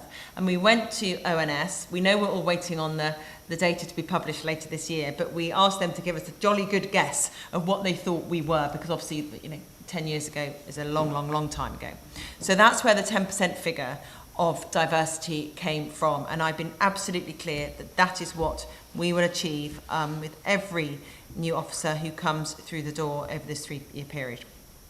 So where are we? Well, we're coming towards the end of 2 years. This of the uplift with one further year to go. This year we're nudging 12%. Our rolling 2 years is nudging 9%. So we've been accelerating, if you like, as we've gone through this uplift period. So the rolling 2 years, we're at 9%. This current year, we'll be hitting nearly 12%. I am confident it is not without a vast amount of work and understandable concern and confidence that drops when some of the stuff that we see playing out nationally and beyond. But I am determined that we can achieve that 10%. In terms of where people are placed, I'm also interested in the ranks and the roles that they're in as well. And the diversity of our senior leadership team is changing very, very quickly and in a very welcome way. So the leadership changes. We do have some areas of the constabulary where we don't have the visible diversity that I would like, some geography, some specialisms. We're onto that, and we're working hard to address that. but more broadly, and we're hugely helped by the staff associations that we have, actually. Very active staff associations who are leaning in and challenging me as the Chief Constable, but also supporting the work we do within and without the constabulary. So, I'm confident we'll get there. Brilliant, thank you. Can I say one thing as well? And quarter 2 and quarter 3 of 2021 were honestly excellent, over the 10%, which was fantastic. And yesterday I met with one of the staff, one of the Chief Constable staff officer group called the Beam Group, and I think there is some excellent work being done, particularly with Asian recruitment.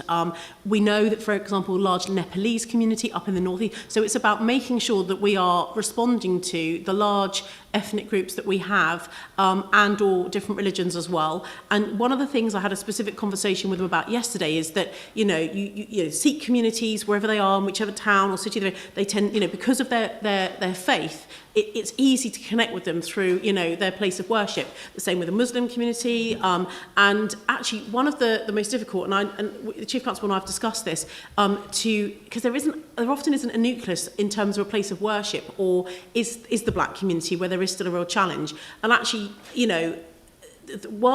black Africans, black Caribbeans, they are predominantly Christian, but that then gets watered out through all different types of Christian places of worship. So actually connecting with them is a bit more of a challenge. And I was working with them yesterday to suggest some community leaders that I know that I think could help them to do that. Sorry to prolong the answer there. No, that's very helpful and informative. Thank you, Donna. If we can move on to our next questioner, which is Dave. Thank you, Chair. In line with other public services such as the NHS and the care services, and indeed I would extend that to the amazing volunteers that we have had performing during COVID over the last 2 years. I firstly wanted to, through the Chief Constable, thank those people and get that reinforced, and I'm sure colleagues on the panel would want to do the same. But given the pressures and the impact of that COVID pandemic, what support is in place to ensure the well-being and resilience of police staff and police officers, and how does the budget support those efforts? On the COVID part first, I'm going to cover that, and the Chief, I'll ask Chief to answer about the well-being specifically. I want to say that we, Olivia may be too bashful to say this, but Hampshire Constabulary have outperformed all other police forces during this pandemic in terms of levels of sickness. We are the bottom, and if not the second to bottom, every week. So of course it depends on literally how many people are sick that week, and the Home Office collate those numbers. But this force, because of its prudent approach towards how it's dealing with masks in cars, when people are double crewed, in police buildings, about taking people's welfare into consideration, about not rushing them back to work too quickly, factoring in long COVID, everything else, because of the way that has been done so sensitively and so professionally by Hampshire Constabulary, we have had, for example, I think 2 weeks ago, 3.8% of the workforce off sick predominantly with COVID. Some forces were at 12 and 13%. Now you can imagine what impact that has, Dave, in terms of on operational policing. If you're a sergeant, if you've just lost a third of your crew, that's a huge impact, and actually puts other people in danger as officers potentially as well. So I think credit where it's due, but I'll Chief Constable can expand. Thank you, Commissioner, and thank you for those kind words, which are hugely appreciated. As the Commissioner said, in terms of COVID, I have to pay tribute to officers and staff and volunteers who have kept their sense of what we are here for, which is to serve the public, and have kept themselves safe and have behaved absolutely brilliantly, with enormous personal impact at times, to ensure that we were able to keep serving the public. We have lost some of our constabulary who have died during the COVID period with COVID. I know many people will have had similar in their organisations, and indeed many staff members who've lost dear family members with COVID as well. So I absolutely don't lose that from my mind. But as the Commissioner has said, we have had extremely low absence throughout, and that, I think, is testament to the already highly invested in well-being services and offer and culture, frankly, that we have in this organisation, which is being enhanced and further supported by the Police and Crime Commissioner. And to give you some sense of what that means, so every single person, including me, who had COVID during the period, you get immediate contact. There are discussions about what you can and what you cannot do. Are you well? Are you not well? You've got it, but what can you do? as a result of some brilliant investments like the contact management platform, which I know you've heard of over the years here, that a real unforeseen benefit from that is people could work remotely through that system. Without that, we couldn't have done it. So it's that kind of wizardry in terms of digital revolution that helped us as well. Our partners in occupational health, every single person who's tested positive, we've surveyed them, we've kept in touch with them. When we have had long COVID, we're doing a whole load of workshops for people, and over 99% of all people who've had COVID, which is a lot within the constabulary, are back at work. So, you know, we have a few who are long-term suffering and we're working with, but vast majority of people, as I say, over 99% are back. And we've also done our own, with all the directors of public health throughout, our own internal track and trace, because there are some real practical things. Policing is a contact sport. And right at the beginning, it was one of the things that we were really struggling with. You can't police at 2 metres. So we had to work out pretty early on how we were going to do that. And all of the PPE we had, which meant that, you know, if we remember when we were pinging and tears and all those things that we had back along. So that's kept us at work and kept us safe as well. And all managers, officers and staff managers in the constabulary have been absolutely brilliant at proactively managing their people as people and not just numbers, and that has kept us really safe. There's still an ongoing national police operation, Operation Tala, and we're linked in with that. Inspector Sharon Woolrich ties in with that. So as things emerge, we had 69 legislative changes, if you remember. So that's kept us going on that side of things as well. So from a COVID wellbeing side of things, I'm really, really pleased with what we've done, and that has been built upon what was already there when this pandemic hit. In terms of the future, though, to ask you a question about the budget, so there's further elements in there. Estates is a wellbeing matter. It very much is. The Commissioner said that in her remarks. I would absolutely endorse that. But we're also looking, with the Commissioner's support, to increase our employee assistance programme, which is available to all, and the numbers asking help from it. It can be anything from financial worries, which we are absolutely planning for in the next period, through to mental health concerns, through to relationship concerns, whatever they may be. That programme is there, people use it well, they have confidence in it, so it's expanding that because the demand is growing, so we're absolutely ready to meet that demand. And also things like our health and safety, it needed further investment, and the Commissioner has supported us in that as well, so keeping us, our officers and staff and volunteers safe in the work that they do. That's a legal responsibility, but it also keeps them at work and keeps them well. Brilliant, thank you very much. We of course have had a new Commissioner since our last precept meeting. And it's one of those things that I know is very difficult. We've had this conversation, myself and the Commissioner, about sort of picking up the previous commitments. At last year's meeting, we were assured that evidence of improved policing visibility within our local communities that were funded by last year's precept increase would be recorded and passed on to the next PCC, providing the checks and controls needed to monitor progress and also to give members of the public some confidence about what they've agreed to get for their increased contribution is delivered. I wonder, you know, has that happened, and has that informed your decision in setting this year's precept? Yes, so there's 2 ways really that is monitored, and that feedback comes back to me as Police and Crime Commissioner. The main one from the constabulary's perspective is through the Force Performance Group. So they obviously do their own. So if someone contacts 101 or reports a crime online, they will be, randomly there are people that are contacted to give feedback on that. People who are victims of crime. I also employ the Victim Care Service and pay around £700,000 to them, and they also then do some surveying of victims of crime for us, again asking questions around visibility. So that's number 1. Number 2 is around the ongoing survey work that I do all year round to be able to judge and sense check at various points in the year how the public confidence is. So the public confidence in the visibility of policing will, it's probably fairly steady, and I can give you the specifics if the panel would like to see that. But, there could be, if there's been a significant incident, let's say Sarah Everard, of course, the knock-on effect of that, even though the public may have not had any difference in their local community of how of the visibility of the police, they will feel more perturbed by that, so the confidence and visibility of policing will drop on the survey that month. And we use YouGov and we use other expert consultation companies to sense check that throughout. So that's basically how we've done that. And now, as me looking forward with my new police and crime plan, which of course visibility is number 2, and how I then do that through my implementation, through working with you, through the plan working groups, and how I keep sense checking that, I think it's a very important piece of work. And what we know from the 3,800 people that took part in the consultation, visibility came up again. It's still there, it's still important, and the public are still wanting us to be focused on it. Thank you very much. Ian.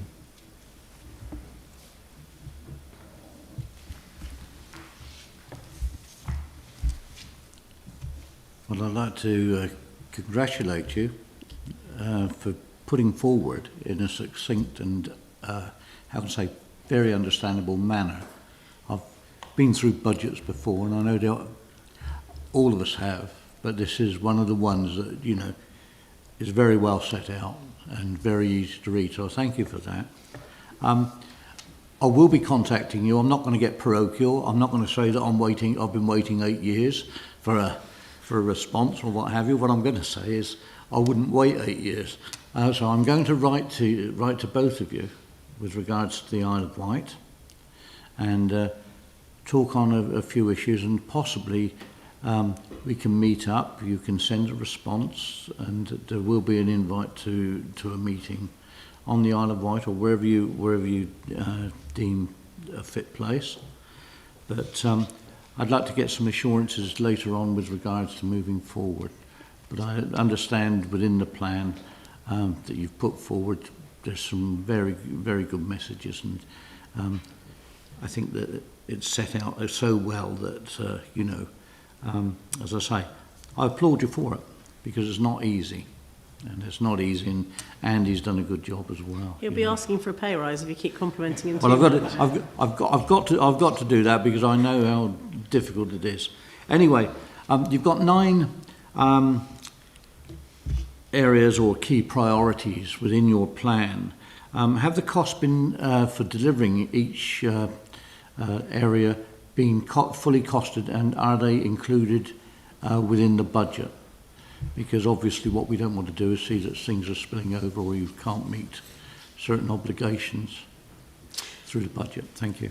Well, first of all, thank you for your very positive feedback. It does mean a lot. I would say we're available for hire, but we're not. But yeah, I mean, it has been a learning curve for me because, of course, I'm used to local government and local, council budgeting. This is similar, but there are nuances. And of course, for me, as Commissioner, in proposing a budget to you, I've got to understand fully the reserves, what they're committed to, and just some different risks that are carried within crime enforcement.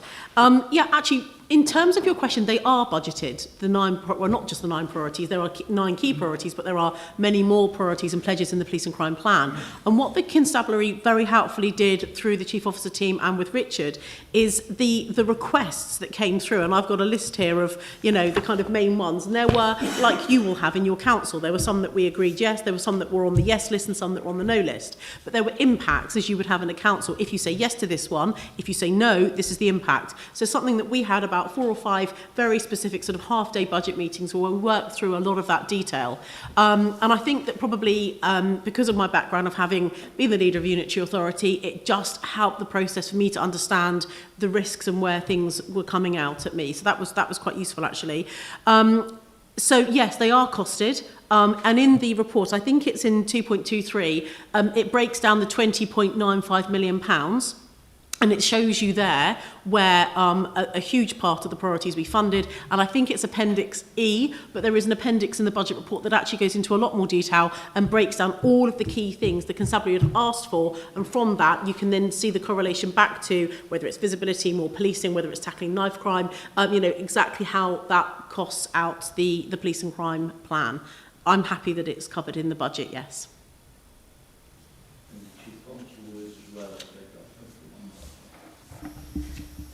Yeah, I mean, it's the Police and Crime Commissioner's plan and her priorities, which I absolutely have due regard to. So yes, there's a very clear kind of correlation. Thank you very much. That's incredibly reassuring. If I could then move on to Margot. Thank you, Chairman. Donna, I don't think this will be a surprise to you. Could you actually commit to a timescale for publishing some KPIs so that the general public can assess deliverability of what they need in order to support this precept increase? Well, yeah, I mean, my KPI, I mean, I haven't got KPI set. I'm very happy to work with the Finance Working Group and the wider implementation subgroups on the Police and Crime Plan. My pledge is I will deliver those by the time I'm up for re-election, which is May 2024. Oh, I think we need to see them earlier than that, don't you? You'll be seeing it every month, every time you have a subgroup. There are already things I'm doing, such as announcing Bitton Police Station opening, ticking the box for improving some visibility in Eastern Southampton. So there are some things, of course, that will be falling quicker, but in terms of all of my pledges, it's by the end of by the May of 2024. Having said that, I'm very happy to bring you back some tangibles of guidelines around, we're hoping to get this done by the autumn of 2022, the spring of 23, and I will be open and transparent and share what I've got as and when I've got it. The Police and Crime Plan obviously came here and got signed off in November. I've then been working on the budget. We've had some, the kind of project management work that has to go behind delivering the pledges of the Police and Crime Plan has been going on behind the scenes, and now, if this is supported today, we are then full throttle into delivering those. So I will be able to give you a lot more meat on the bone on that in subsequent meetings. And I think probably the Finance Working Group would be a great one for Andy and Jace to give you some of those, KPIs you're looking for, or however they sort of lay it out in a Gantt chart or whatever. And those will be in the public domain, or a subset can be in the public domain? Absolutely, nothing to hide. Very happy for things to be in the public domain. I think that will be very useful. Thank you very much. No problem. Can I just add to that? Because it's also one of those conversations that we had very early doors, didn't we, about what's going to be the first phase, second phase, third phase. And I'm also conscious that those conversations often happen in the sub-working groups. That's a conversation that we've often had with that project planning process and programming with the work group. I want to pin you down a bit more, Donna, actually, to say, will you agree to bring that work to the next public panel meeting to talk very publicly as far as where we've got to on those things? This main panel? Yes. Absolutely. I mean, if you keep item 7 on the agenda as an update on the Police and Crime Plan, absolutely, that would be the ideal time for me to be giving you. And, I can give you presentations, you can have a look, like a kind of an Excel list or whatever you want to call it, and we can I'm happy to share the information.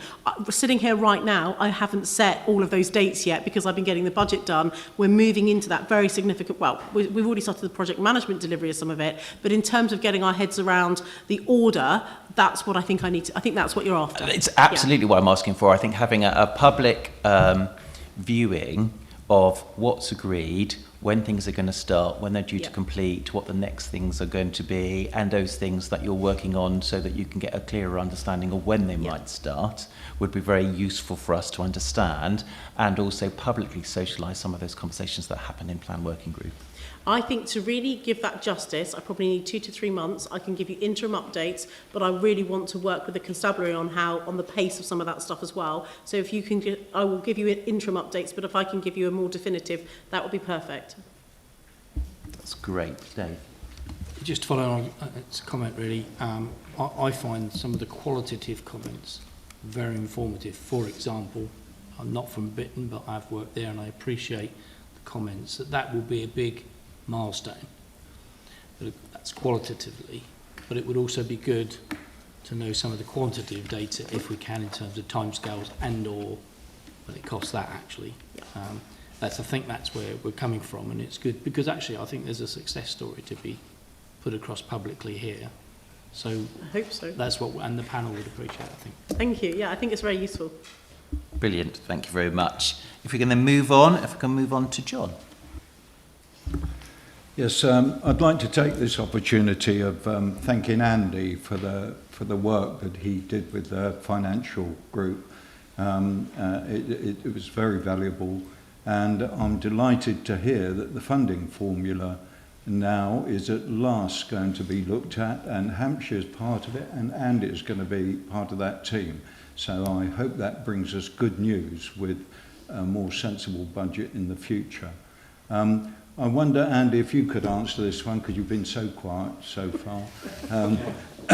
This is a question that I did ask you, but I think for the benefit of the panel, could you just comment on the 2.7 million budget surplus and the 1.4 million efficiency savings?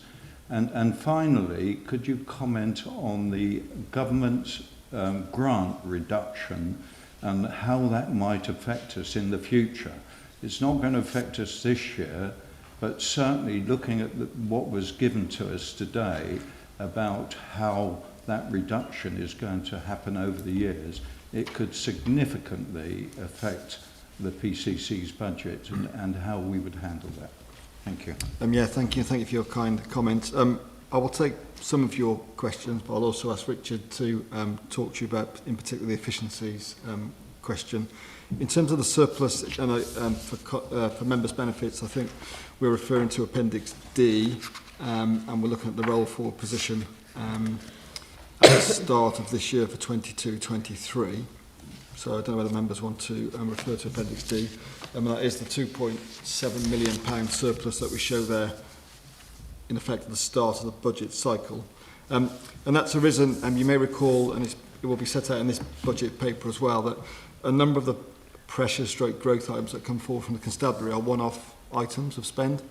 So obviously when we set the budget, it's balanced, and we work through the year and those priorities get delivered, but they're once and done because they're one-off pressures. So when you get to reset the budget, you've still got the same amount of funding that you had for the current year. So you've still got the same funding envelope, but some of those spend items have dropped out. So at the start of the year, when you first roll that budget forward, you've got a bit of a surplus, but that's before you've started to look at inflation and all the new growth pressures for the following year. So that's where you've got the surplus. It's not to do with in-year underspend at all. It's to do with delivery of the budget and those one-off items falling out. I'll pick up the grant question and I'll ask Richard to talk about efficiencies. I mean, in terms of the grant, it's not that it's reducing in later years. I guess a couple of comments around grant. We don't know what our specific grant settlement is beyond 22-23. So myself and Richard have had to use our best guesstimates in terms of what our share of the national total might be. But I think it's more a comment that grant is not growing at the rate that we would like it to be growing at to fund the pressures that we face. I mean, it will go back to the Commissioner's comments around the current split and ask between council taxpayers and grant funding. So we would prefer there was more grant funding and less requirement for the precept to support the budget. So going forward, it's very much linked to that, the Commissioner's lobbying that she mentioned, and then very much linked to the funding formula review, our input to that to positively, give a good message around how we should be better compensated through the formula. So I think that would be my comment on the grant, and I'll ask Richard just to pick up the point about the efficiencies. He's much closer in working that through.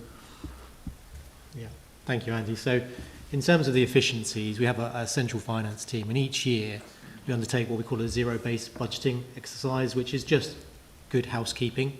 And so we have about 3,300 individual budget lines.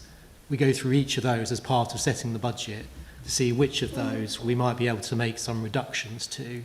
And some of those are natural reductions because we might have been able to take advantage of a better contractual arrangement which lowers the price on certain equipment or utilities that we buy. And in other cases, it's us challenging local commanders to say, can we save £5,000 off of this overtime budget here by doing these things differently? And so each year we would always expect to be able to achieve some level of efficiencies through smarter ways of working and better contracting. But rather than that figure being a couple of large items, what that efficiencies target tends to be is a lot of low value items, which actually is a well worth exercise each year because it then generates quite a sizable saving overall of approximately £1 million or more every year. Thank you, John. Right, moving on to Sarah. Thank you, Chair. Commissioner, whilst recognising the need to enhance the performance of the 101 service, given the significant financial investment in the development of the contact centre, the contact management platform, why is it necessary to further increase the staff within the contact centres? Thank you very much. Well, the increased £1.5 million budget going towards the Contact Management Centre and the improvements around the 101 is, if I put it simply, CMP, the big system that was purchased a couple of years ago by Hampshire Constabulary, was an expensive piece of kit. It's the best in market that's available, but it's like having a car that's got a really amazing computer on it. You get in it, you turn the engine on and you can drive, but what you can also do is have fresh air circulating from inside, outside, pollen filtration, etc. So CMP is a very, very capable piece of software. What's happened is at the moment, this, please don't quote me verbatim, but let's just say that the Constabulary is using 40% of its capabilities. There is so much more that can be done. Now, it may be that some police forces would say, well, actually, we only ever want to use 60% of its capability anyway. We don't need to do all those other bits. One of the things the public have very clearly fed back to me, which is why it's in the police and crime plan, is around this feedback. And what we're having to do is to spend money. I think there's over 45 different IT systems, Pronto, whatever it may be, that the Constabulary use. So there is IT architect work, that's where the IT money goes, and staffing. It may not necessarily... There are more call handlers going in, but there are also people in that 1.5 million that are going to be paid for that might only be on an 18-month or 2-year project because they need to build the IT platform that goes between an existing piece of, let's say, Pronto or Good Sam or one of those and CMP. So that as a call handler, when you go onto your system, you're not having to click into that piece of software, click into that screen. From one screen, you should seamlessly be able to do everything that you need to do. And so there is time and investment required. Now we've purchased CMP to make it as intelligent as it possibly can be to maximise its benefit. And one of the things I really sort of challenged back to the Constabulary was, it's like a Hoover, it sucks everything in, but it needs to start giving some stuff out. That's what the public are saying. Okay, you may not send a forensic team out if my car's been broken into, but what I'd really like to know is what you did, because neighbourhood policing are absolutely doing stuff with that information, like I've said to you before. So what we now need CMP to do, and it needs some human intervention to do this until we get to such time as there's an IT solution where it can be slightly more semi-automatic, but it needs to then feed back to everyone that's had their car broken in, because often this is one or two individuals who are going around and doing this, being opportunistic in a postcode area, to tell you that's done. Thank you for reporting it. There were 6 incidents. As I've said to you before, I'll give this example. There were 6 incidents. As a consequence, we're now checking CCTV. We're increasing our nighttime patrols. Thank you very much for reporting it. So whilst you won't necessarily get a forensic team out, what you then feel is, actually, my reporting that on 101 or on the online home has been a really good thing to do. Secondly, I don't like the way that crime is reported online, and it's no criticism of Hampshire Constabulary. It's a Home Office performer. It's a set page that doesn't matter which police force you go to. If you Google report crime Gloucestershire Police, you will land on exactly the same homepage. Lots of text, scroll to the bottom. Is this an emergency? Yes or no? No. Click here, and then you've got a drop-down menu of crimes. It's really unuser-friendly. And so I challenged back to Hampshire Constabulary and said, look, come on, we surely must be able to make this better. If we want, and the Deputy Chief Constable said to me, yeah, I agree, it's not very good, but it's not down to us. Can you speak to the Home Secretary, please? I went, oh, okay, fair challenge. All right. So actually, that's all being fed back through IT, through the joint operations between Thames Valley and Hampshire Constabulary,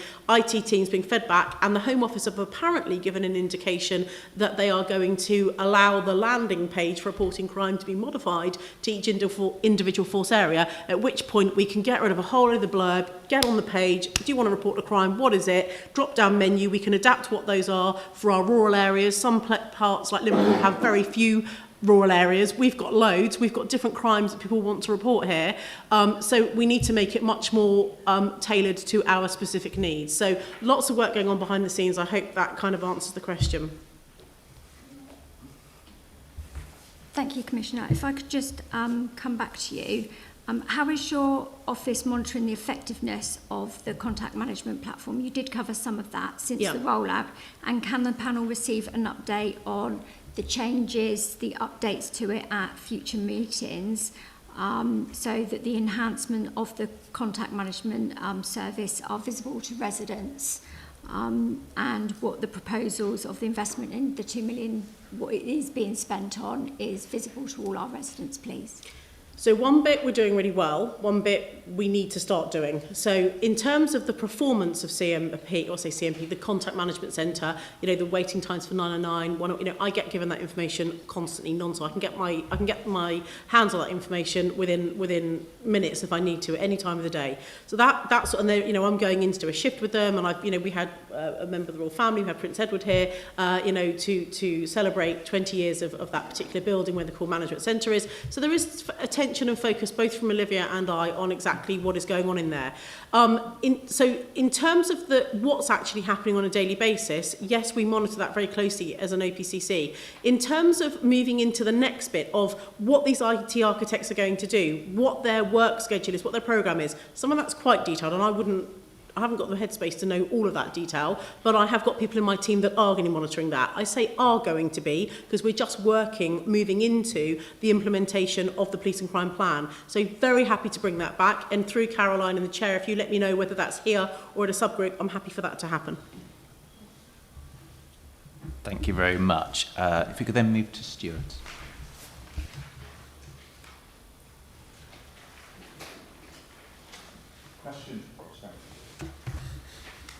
Question on the reserves, and first of all, given the forecasted spend and the impact on reserves over the next few years, how sustainable will the finances be at the end of that term?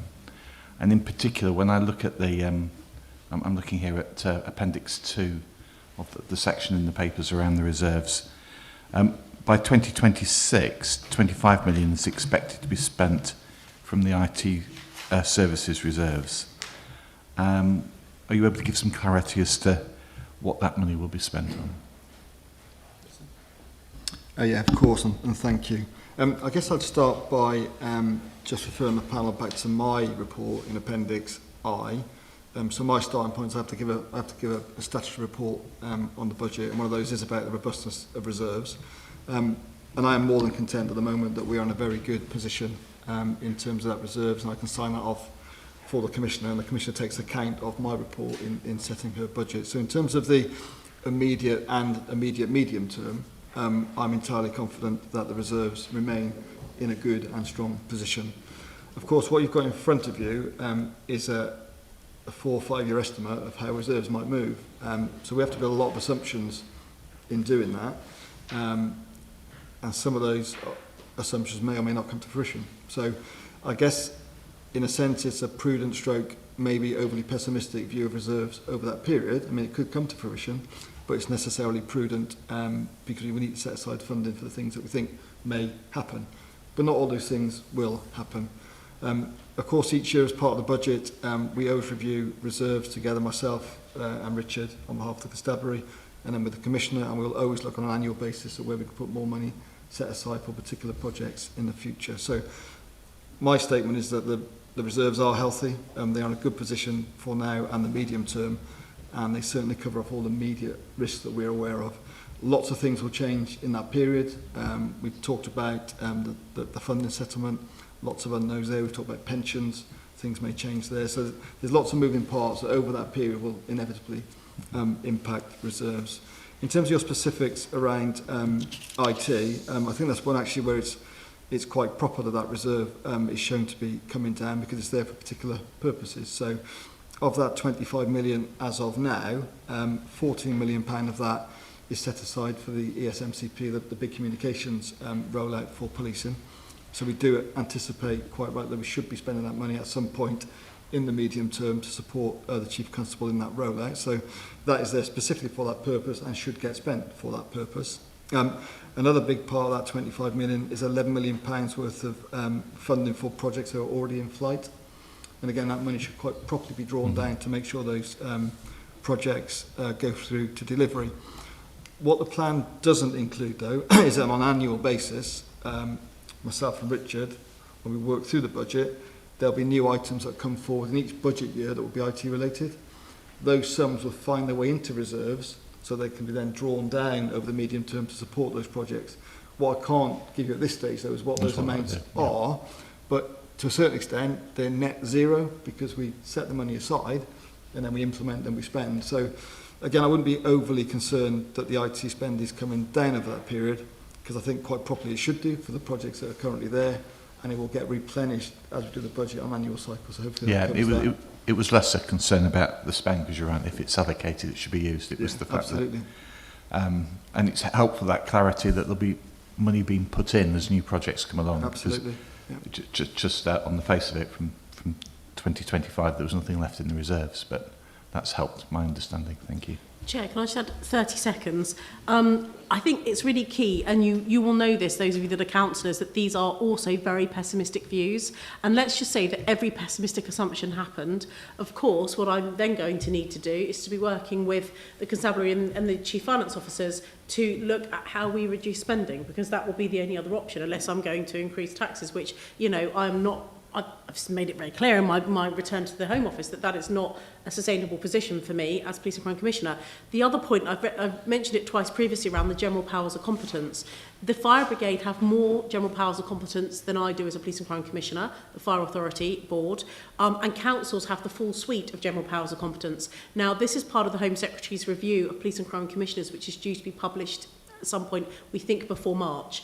If I get that, I've already got 3 schemes of existing buildings that I own as Police and Crime Commissioner where we can utilise neighbourhood policing on the ground floor, but these are police stations that are not operational as police stations at the moment, but are still owned by me, where I believe I can generate probably around £400,000 worth of income from those buildings. I can't do that at the moment because the activity is not directly for policing services. If I get the general powers of competence, rather than selling off the china, the silver, the gold, whatever you call it, actually if I keep these assets and sweat them better, it generates more income. That alone, nearly £500,000, what that would have on the projections over the next 3 to 5 to 10 years, you know, will have a significant impact. And that's just 3 police stations that are currently closed that I still own.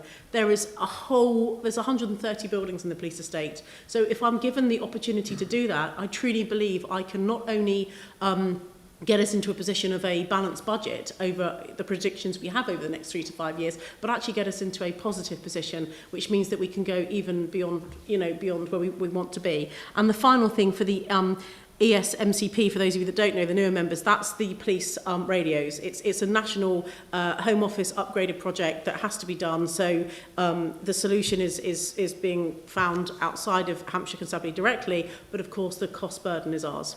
Sorry. Thank you very much for that clarity. Sarah, I believe you had a supplementary. Thank you, Chair. It's to Andy, really. Andy, you put a slide up that looks similar to this.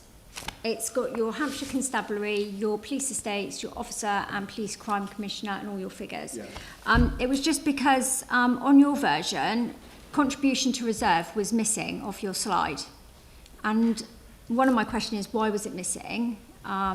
Whether yours was a later version than ours. So it should be on the slide that I put up on the screen. I think it's just in the way it's in the report, it's presented just slightly differently in the table. So there is a table of expenditure on page 6 of your report, and that presents the same numbers, just in a slightly different order. And the way I presented it on the slide was more just to reinforce the point actually on behalf of the Chief Constable and the Commissioner that whilst there's a large contribution to reserves, that is entirely going in support of policing. So on the slide I popped up earlier, I showed those 3 key kind of spend elements, the constabulary budget, the police estate and the contribution to reserves as being budgets directly in support of policing. But those same numbers are in that table on page 6. You just see the contribution to reserves at the bottom. Yeah, so it was on the slide, it was just at the top of the slide when I popped it up. And also, if I could ask, the 6.9 investment that you've got for police estates that you've got going to contribution to reserve, Yeah. why is that not going straight to police estates? It's purely going to reserves because it won't get spent straight away in the year. So in fact, it's not all going to reserves. £1 million of that will go directly into the revenue maintenance budget for 22-23. There's a small element for staffing. The larger element of 4 million is a contribution to capital programme in later years. It may not get drawn down straight away. So it's more presentation. It goes to reserves, and at the point we need to spend to fund the project, we will draw it down. So it's just the mechanics of how we're reporting it, really. And just to kind of really contextualise that, Southampton Police Station, the big building, needs an awful lot of repair work done to it. There are some significant NME issues around pipe work and other things. That we are budgeting for that this year because we know it's a problem we need to sort out right now. But the procurement and getting the contractor in place and everything, all the prep work means that we probably won't start that project until December. So we're budgeting for it this year because we can and we can afford to do it this year, but the money may not actually get spent into next year, but it's right and proper that because we know we've got that risk and it's one of our top estate programme priorities at the moment, that once I've set the budget aside for that, it means they can touch the button in terms of the procurement to start all of that, to get a contractor in to do that significant piece of work. And actually, it's about £5 million, so most of that will be spent on that, if that makes sense. Thank you very much. If I could then go to John. Yes, how were the partners, particularly the Community Safety Partnership, engaged in the budget consultation process? The Community Safety Partnership members and CSP managers were emailed the link of the consultation to require them to, to take part in it if they wanted to. It was also on Hans Alert. It went to councillors and other key stakeholders within local authorities, but specifically to CSP managers and CSP members. So it was done via email. Thank you. Thank you very much, John. If I could then move to Dave. Thanks, Chair, and thanks, Commissioner, and all of the team for the extensive presentation and summation of the issues you've given us. Now, we've talked already about how a precept increase will obviously affect those less well off, more than others, and that's a worry with the cost of living, especially with the constant rise in energy prices at the moment. But it's my experience that people don't mind an increase in things like council tax, so long as they can see it's justified and so long as they can see it's going to bring tangible results that benefit them, like in this case, the community being safer, for example. So my question really is, how will you further be communicating any rise in this precept to residents, as well as demonstrating their money will be well spent? Well, thanks to your council and all of your councils, if you support this precept increase in principle today, I can authorise the council tax precept leaflet that that the Commissioner produces each year to go to print. The turnaround time on that means I need to get it to all of your councils by a set date in February, because you then need to have it ready for the printing of your council tax bills, ready to go out in March or beginning of April, whenever that is. So we can't go to print on that until, obviously, so the times are all quite, but it's there and it's drafted. Very happy to share the PDF with all of you on that if you want to. I actually really like the format that Michael Lane had in his last year, where it gave kind of similar to one of the graphics that Andy used. It breaks down, police staff, roads policing, commissioner's budget for commissioning for the estates. It gives you a breakdown. It explains what the precept increase. There's a table at the bottom that says band A, X, band B, C, D, whatever. So it breaks it down very clearly. And a little message from me about my commitment to this is how we're going to spend your money. So it will go out to every household across Hampshire and the Isle of Wight in the council tax, at the good grace of councils who are allowing me to put that leaflet into their council tax bills. Thank you. Thank you. Thank you very much. And then Trevor.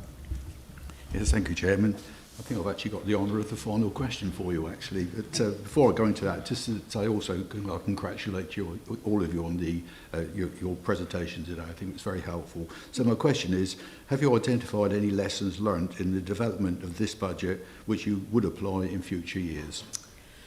Well, I think lobbying, I think the pressure that's been put on the Home Office around the 3-year spending review has been incredibly helpful. And, I'm not an accountant, but from what Richard and Andy have told me, it made their lives considerably easier from October onwards, knowing that that was definitely going to happen, to do their forecasting. So that's definitely been a lesson learned, and means that we shouldn't take our foot off the gas in terms of the continued lobbying to make sure that those kind of behaviours continue, because it's very difficult to live hand to fist, as you know.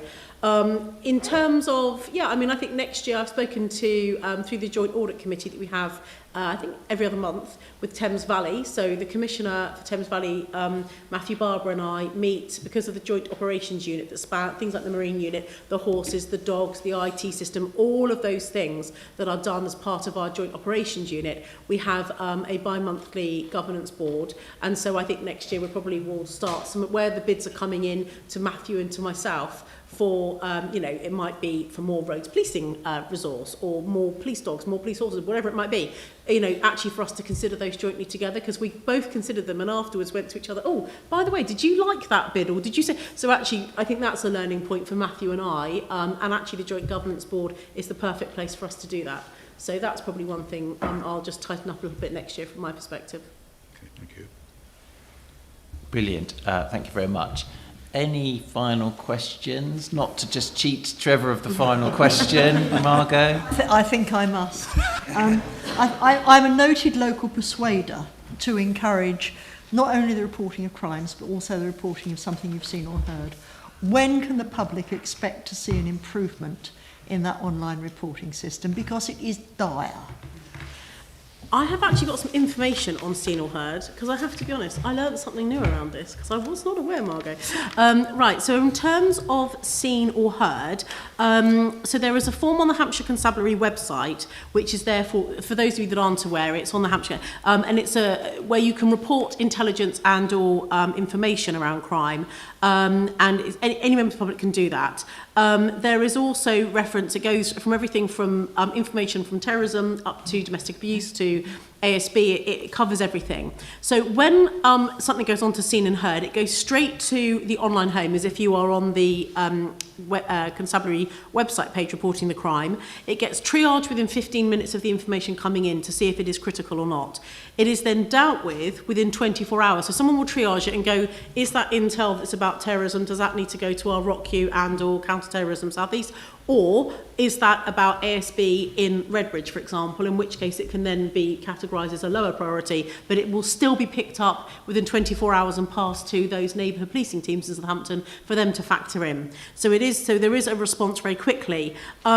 Anything which has gone over 12 hours in the month, so the triage being 15 minutes, I think the compliance rate of that is almost 100%, I have to be honest. But if there is anything, if there are ever any, it might be 0.5, 1%, 99%. It's often because it's on the late shifts and information intelligence is coming in online on the late shifts, but it would then get picked up within 12 hours by the morning shift effectively. But as far as I'm aware, I'm advised by Assistant Chief Constable Lucy Hudson that she's happy with how Seen and Heard is working and that she thinks it doesn't need amending, it's working well. I think it's from the point of view of the person reporting. Right. It has a similar format to reporting a crime. You referred to the Home Office system earlier. It is cumbersome. Okay, so it's not user, but that's good feedback. Thank you. It's not user friendly. We'll build that into the review of the home page when we're allowed to start playing around with it. Thank you. Sorry, Trevor. It's not a competition, everybody. I'm hoping there aren't any more questions. No. In that case, can I thank you, Commissioner, for answering all our questions, and the Chief Constable for joining us. You're more than welcome. Thank you, Andy. Thank you, Richard. I'm more than happy to release you from that front table. I know how difficult it can be, sort of being interrogated by us whilst we go into debate. Thank you very much. Thank you.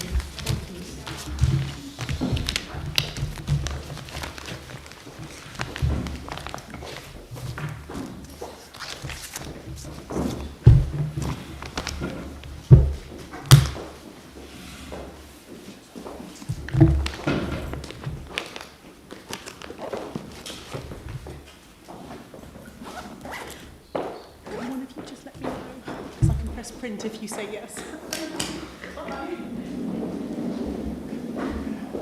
Brilliant, thank you very much. So, I'm not sure who would like to start us off as far as the debate is concerned. I've got Margot. Right, Margot, where you go? Chairman, it became apparent yesterday and indeed today that there's general support for KPIs being published, being in the public domain. I do have a draft resolution in front of me if you would like me to read that out. Thank you. The panel will recommend that once the drafting of the implementation plan is complete, that the Commissioner identify a clear and meaningful set of KPIs to demonstrate the delivery of the core objectives of the Police and Crime Plan as supported by the budget presented. The panel further recommends that the time frame for delivery of these KPIs, be that in the short, medium or long term, be clarified, and that progress reports be brought regularly to meetings of the panel for discussion, transparency and public visibility. Brilliant, thank you very much. I wonder whether we just wanted to have a conversation about that before we go to any formal process, because actually we probably need a proposer and seconder for that if we were going to make it into a formal recommendation. I don't know where, Trevor? Yes, thank you, Chairman. I'm not opposed to KPIs, far from it actually, and I think they're very important. And I think Margot did make the point earlier on that we don't want them spending an inordinate amount of time doing KPIs, because we've all been there at some stage or another with KPIs, and it's cost a fortune and has really given us very little information. So I think we need to be slightly careful with the wording to make certain that, you know, it is the KPIs that are important to us as a panel, full stop, not all the other sort of nice to have situation. Brilliant. Any other thoughts and views, Dave? Just following on from Trevor, and I tend to agree with him that you can get swamped by, in fact, you can end up servicing the KPIs. So we need to avoid that. So perhaps the way to avoid that would be, through whatever platform, is we have an informal understanding with the Commissioner what key performance indicators we would like, no more, no less. And, sorry.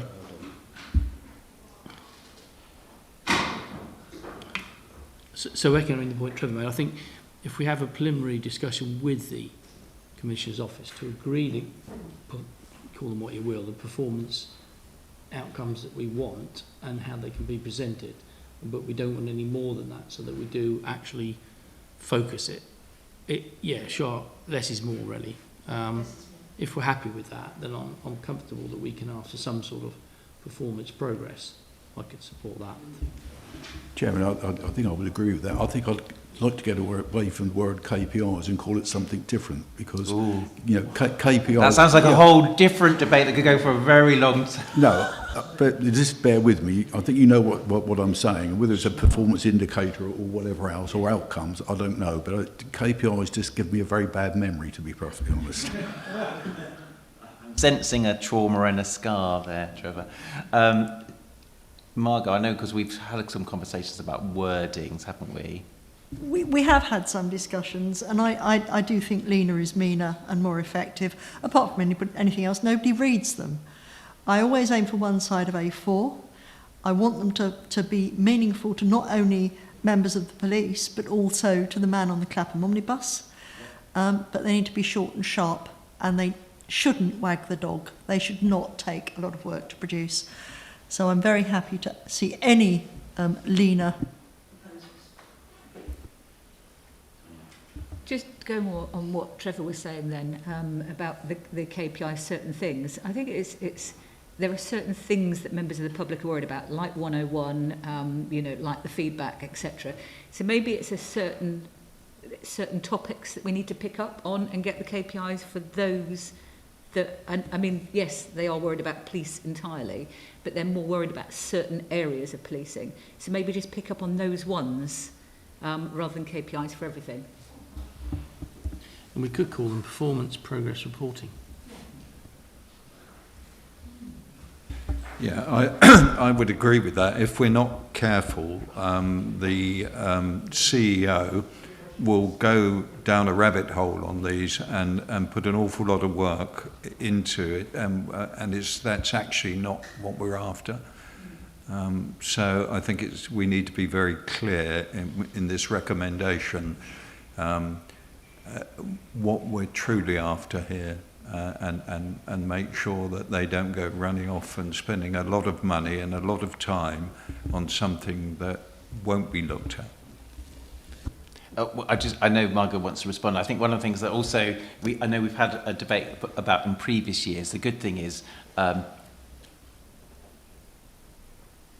if we were to accept the precept recommendation, of course, what we're saying is a recommendation. It is not binding in any way. So in some respects, I'm as cautious about the words, but also I'm aware that it's not binding. So therefore, it's much more about the debate and the conversation that we have with the Commissioner. Andrew. Yes, thanks, Chairman. I think, listening to what's been said so far, he's absolutely right. It's got to be lean and mean, actually, which is a term that Margot's used. It's a focus on the deliverables. That's what it is. I don't think that it's not a word that actually sort of fits terribly well with the sort of the way we normally record things or the wording in the proposal. But that's actually what it is. It's those key deliverables that we're after. Brilliant. Sarah. We need, as has been said previously, we need to be careful of what we're writing or what we're asking for, because the Commissioner can just ignore it. So if we are too lean and too mean, she'd just not bother reporting it at all. So we need to be careful what we're asking for in the way we word it, so that we can ask for what we need, what we would like, and I don't know how to say what I want to say, but it's just just need to be careful for what we're asking for in not too much of a mean way, so that we get the information. Well, hopefully we can be keen, perhaps not as that mean. Caroline, of course, is always typing away, trying to turn our thoughts into words, which is brilliant. Stuart. I'm hearing that we're probably all looking for the same thing, and it's something that will help the Commissioner as well. I hear what she was saying, that I'll have delivered everything by the end of my term of office. But for any of us where we've got a plan to deliver, you want to chunk it down and you want to know when you're hitting the deliverables. And I think it's important it is the deliverables. And I think that it should focus against what her key commitments were and the key aspects that are in the plan. And it was short on the questions, because a lot of our questions we're asking, my question, how many increased officers, we would know that because it would be in the regular reporting. Absolutely, and probably what my narration to that would be, and we sort of got there in the end in our debate, was of course for those panel members that have been panel members for a little longer, the Commissioner is quite right. Often that's what we end up talking about with that agenda item about the police and crime plan. What did you say you were going to do? What have you done? What you can do in the future? And actually that's very often, particularly from the plan working group, that's a refinement of all of those programs, projects, key deliverables, whatever we want to call it, outcomes that have been commissioned within the commissioning process, that we've seen tangible results, that we've then socialised very publicly in the panel. Can I share with you the words that Caroline has come up with? Which is that the panel would recommend that once the drafting of the implementation plan is complete, that the Commissioner meet with the panel to identify a set of clear and meaningful tangible performance indicators, tangible performance indicators, not key performance indicators, with specific timeframes which will increase transparency and the public visibility of the delivery of the police and crime plan. Go on, Margot. I lost the will to live, I'm afraid, before we got to the end of the sentence. And I don't think that's going to gel with the public. And we are seeking to justify, hopefully, our support for this precept rise by setting criteria that gel with the public. I wonder if we might be a little tougher and say that a requirement that key deliverables be reported to the PCP and the public, the baseline to be established by June 2022, and thereafter quarterly updates. The only thing that I want to seek some advice on is the word requirement. Absolutely. Because what we just have to be very cautious about is actually what's within our power and what isn't. So that's why we've always used the ability to make recommendations, because requiring feels like we're making it conditional, and we can't make our support conditional within the legislation, I don't believe. We could use the words recommends and expects. Right, any other observations before I go back to Margot on that? Any other comments?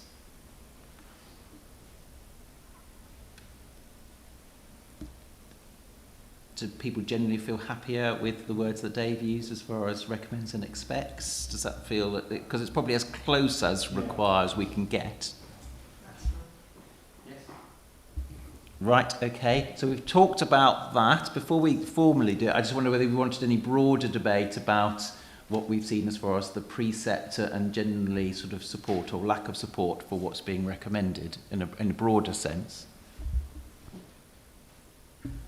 I'm happy to support the precept raise, Chairman. I think it's work that needs to be done. I'm already seeing an improvement in diversity in Alresford, which is quite difficult to achieve.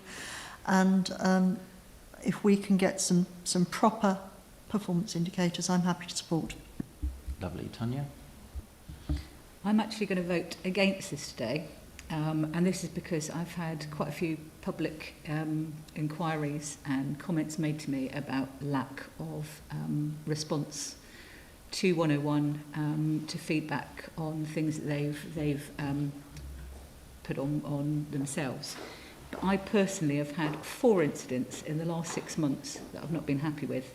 So I feel that at the moment, and it's things like I have sent emails in, both in general and specifically to individual police officers, asking for updates for things and still not getting responses. And that's exactly what she sat here again and said to us about getting feedback to let us know where these things are getting. I'm not getting that right up until yesterday, when I sent a further email with a high importance for a response. I'm still not getting that. So although I am championing to our residents and saying, keep phoning 101, keep reporting, keep doing this, keep doing that, I'm not getting it. So I understand their frustration. So I don't feel at this particular time I can sort of precept on things that I'm being told here that have improved and are improving, but I'm not seeing that improvement right now. Thank you for your comments. Any other general parts of the debate, John? Yeah, I fully support this, the precept. I thought what we had today was an excellent presentation of it all. The feedback that I've had from my constituents have been very positive. And when we look at the fact that the precept last year was £15 on a band D, this year it's £10, that's a third less. And you heard what the Chief Constable is going to do to ensure that money is spent wisely. I'm totally behind the precepting increase. Thank you, John. Trevor? Yes, thank you, Chairman.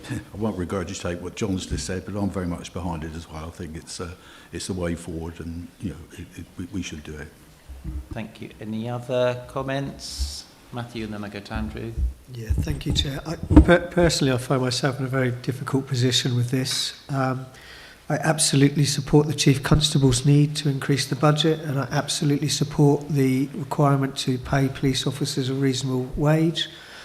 At the same time, along with Tanya, I feel that there's on the ground, people are not feeling that things are being delivered. There's a serious inflation problem around the corner. I think based on that, at this point in time, I'm probably going to abstain if that's a viable option. Thank you. It's certainly a viable option. I was resisting any other commentary to that. Probably if there's no other... sorry, Dave, go on. Yeah, based on my whole kind of rounded look at this and trying to take a very independent picture on this, we are fortunate in Hampshire and the Isle of Wight to have a very good police force and a very good Chief Constable. And each time I come to this particular meeting, I listen to what the Chief Constable says. And I have to say, if she is satisfied in herself that this is what she requires to continue keeping our community safe, and I have to say, I think that was one of the best financial presentations that we've had for some time, and I particularly listened to Margot and John because you're on that panel. I'm comfortable supporting it. I do hear what Tanya said and others about individual policing issues, but I think they can be dealt with outside of the precept meeting, so that's why I'm comfortable with that, and I will be supporting it. Brilliant. I've got the other Dave and Ian and Sarah. And Chair, you've forgotten Andrew, who you said would go to after Matthew. Sorry, it's when Caroline's writing things at me. Let's go Andrew first then. I was going to say, I haven't been on the diet yet. No, thank you very much, Chairman. No, I mean, I hear very clearly what Tanya and others have said, and I've got personal experience and anecdotal experience or knowledge of significant challenges with the 101 system, and I think that's the thing that we tend to hear an awful lot about, apart from major incidents and so on, which are otherwise reported.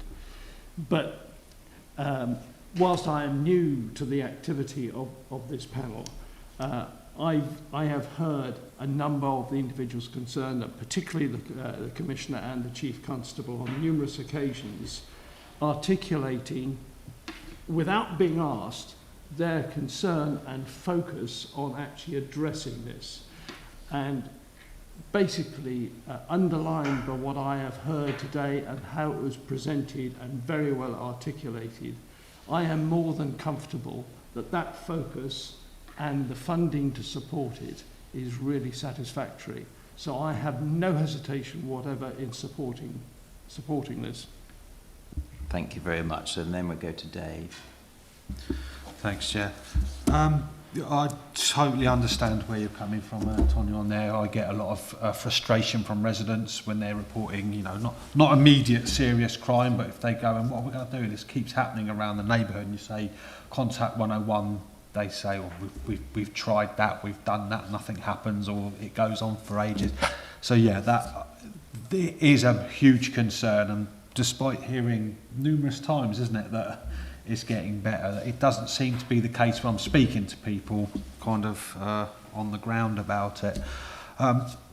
That being said, I have to then juggle that with the fact that the precept is going to, you know, any rise in the precept is going to pay for the things that have been set out very clearly and do need addressing. And as you said, the police themselves are saying they need it to go ahead. I don't think this is any, you know, this isn't one of those things where it's an increase for increase's sake. You know, they've made very clear about the way they're going, the Commissioner's going to present that to residents, you know, to break it down where it's all going to.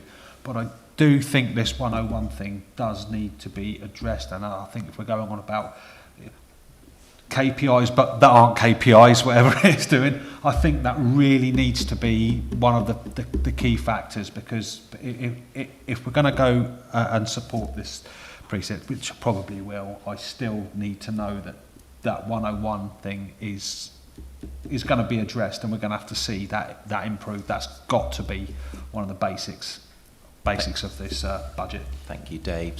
Lastly, Sarah. Sorry, Ian. No, Ian, sorry. For some reason I was... Go on. No, go on, Ian. Go on. We haven't heard much from you today. No, but you will now.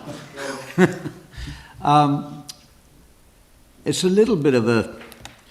If we don't understand the 101 situation, understand, you know, if we want more police on the streets, we've got to pay for it. It's a simple fact of life. 101 is not at an acceptable standard, hasn't been since its inception, and there's only one way we're ever going to improve it, and that's to invest, or start to invest money into it. The Commissioner wants to invest 1.5 million, I believe, into it for various bits and pieces, including training, and I'd say that would be very good, because I've run 101 quite a few times, reporting the lads going around Rye Canoe Lake on a speed track, and we're not going to turn out for that because there might be an accident. Well, unfortunately, there has been accidents, not because the police have intervened, but because the police haven't intervened, and this is the problem. So, as far as I'm concerned, more training. You want 1.5 million, I'll give you 1.5 million. We'll give you the package. And let's wait and see and get the improvement. KPIs, you know, we can all talk about KPIs, but what we've got to actually see is the image, the reputation, and the performance factor out there on the street coming forward to the people I represent, Wouldn't give you tuppence for a KPI, but they give you probably 10p for a policeman. And that's the situation. I'm sorry, but I won't wax on too much but I do get wound up a little bit about these things, because I'm against taxing or putting a precept on our people at this time. It's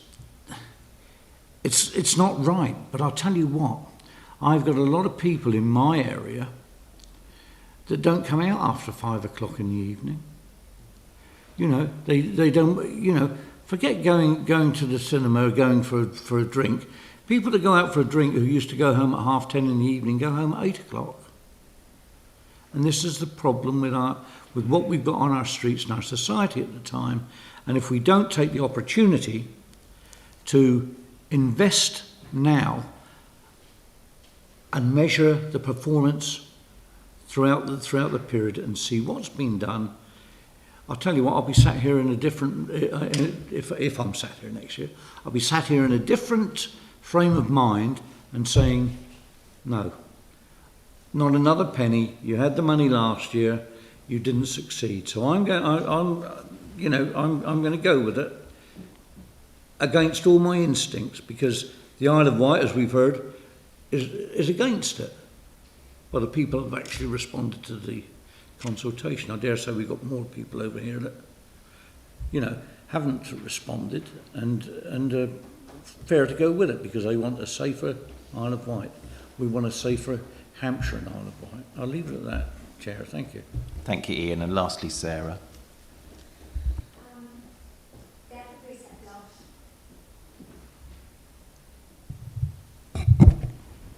They had the precept last year, and Southampton didn't get better, it got worse. They had the precept the year before, it got worse.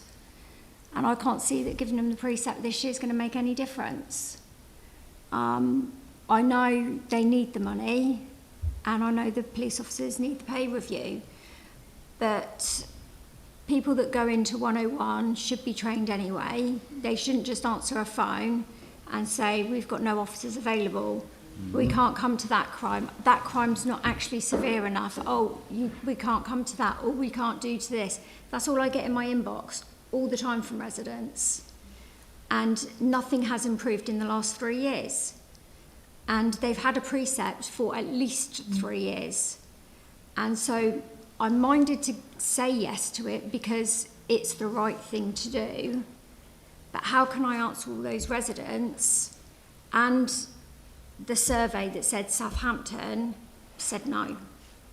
And I'm conflicted. I don't know what to do. I'm really conflicted. Chair, could I just say something? Yeah, sure. Firstly, the investment in 101 in this budget is not 1.5 million, it's 2 million, because there's another line which actually puts more money in IT, getting the data from 101 onto the cloud. So there is another line of 500,000. So the investment in 101 from this budget is actually £2 million. And the argument about I can't support it because 101 isn't working, well, if we were not to support this, it would make the whole system worse, because we're not giving them the funding to get on with it. And I think at the end of the day, if we were to say, no, we don't support it, the Police and Crime Commissioner can either look at the budget and say, I'll make an adjustment, or she can go ahead and do it as it is. And I think it's, quite frankly, it's our duty to support this budget. Tonya. Yeah, just very quickly, I just want to make it aware that this isn't just about 101 for me. This was an incident I had where I dialed 999. My car was actually hit by a cyclist who then abused me and threatened me. I rang 999 and he was actually there. They could hear him in the background, and they still would not come out, knowing I was a female on my own who had been driven into, and he was abusing me. So it's not just about 101, it's about feeling unsafe. And when I've mentioned it here, Donna said, oh, I'm really sorry to hear about that, and that was it. Nothing's been followed up. It was written as a complaint. Nothing has been followed up. So it's not just about 101. It's about policing in general over the last 6 months. And I just think that it's okay saying, yes, she needs the money to actually improve things, but I think she also needs to know that we are not all just rubber stamping this. We do have some concerns. And I think that is why I'm voting against it. And I'd like it noted that it wasn't unanimous, because I think she needs to know that although we're supporting her and know that money needs to be put in to invest to improve the system, we have concerns. So by me voting against it, I have concerns. I'm putting that on the line. I'm not going to rubber stamp it. I do know that the money is needed, but for the last several years, we've had precept increases, but we've not seen improvements to a standard that we should expect for the safety of our residents. So just on record, that is why I'm doing it. I think, you know, that 999 that I made, and they could hear him, and then said, we're not coming out for this, it's not urgent enough, and hanging up on me is enough to make me feel that I can't support it. So I just wanted that on record. It's not just about So I'm not going to take any more conversations at this point. What I'm going to do is I'm going to have a 10-minute adjournment, and I would like members to consider what we're going to do when we come back. So we're going to adjourn for 10 minutes, and the process will be that we will vote on the main recommendation, which is the Precept 1 regarding the Police and Crime Panel supporting or not supporting the Crime Commissioner's proposed precept increase of £10 per annum for a Band D property. We will vote on that. We will then vote on Margot's recommendation, which has been rewritten, very gracefully accepted. And then we need to vote on the entirety of all of it to wrap it up and bundle it up. Okay, so what I suggest we do is we take 10 minutes to consider, and then we'll go straight into the vote when we return. Andrew? Chairman, I did actually mention to Caroline beforehand, I need to be away because I've got a medical appointment that I've actually got to sort out with my wife. I need to be away really by 1 or a couple of minutes afterwards, if we can... Well, in that case, can we take a 5-minute break just to consider what we do when we return? Thank you. If I could ask for the webcast to be paused. Thank you.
recommendation is that the Police and Crime Panel support the Police and Crime Commissioner's PCC, in brackets, proposed precept increase of £10 per annum for Band D properties, which is the equivalent of 83p per month or 19p per week.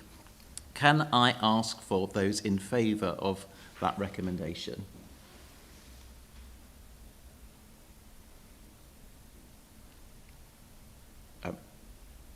Okay. Can I ask those people who are against to show?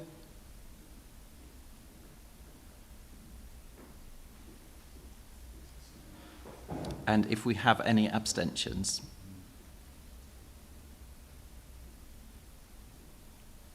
Thank you. Caroline's just checking the maths. Brilliant. So that recommendation has been supported. Now I'm going to ask Caroline to read out the agreed Margot recommend. Oh, is Margot going to read it out? Margot, thank you. Margot is happy to read that out. The panel recommends and expects that key improvements identified in the Police and Crime Plan and through this budget be reported to the PCP and the public, particularly in terms of the responsiveness to incidents, improvements in crime reporting and reductions in the levels of crime. Are you proposing that, Margot? I am proposing that.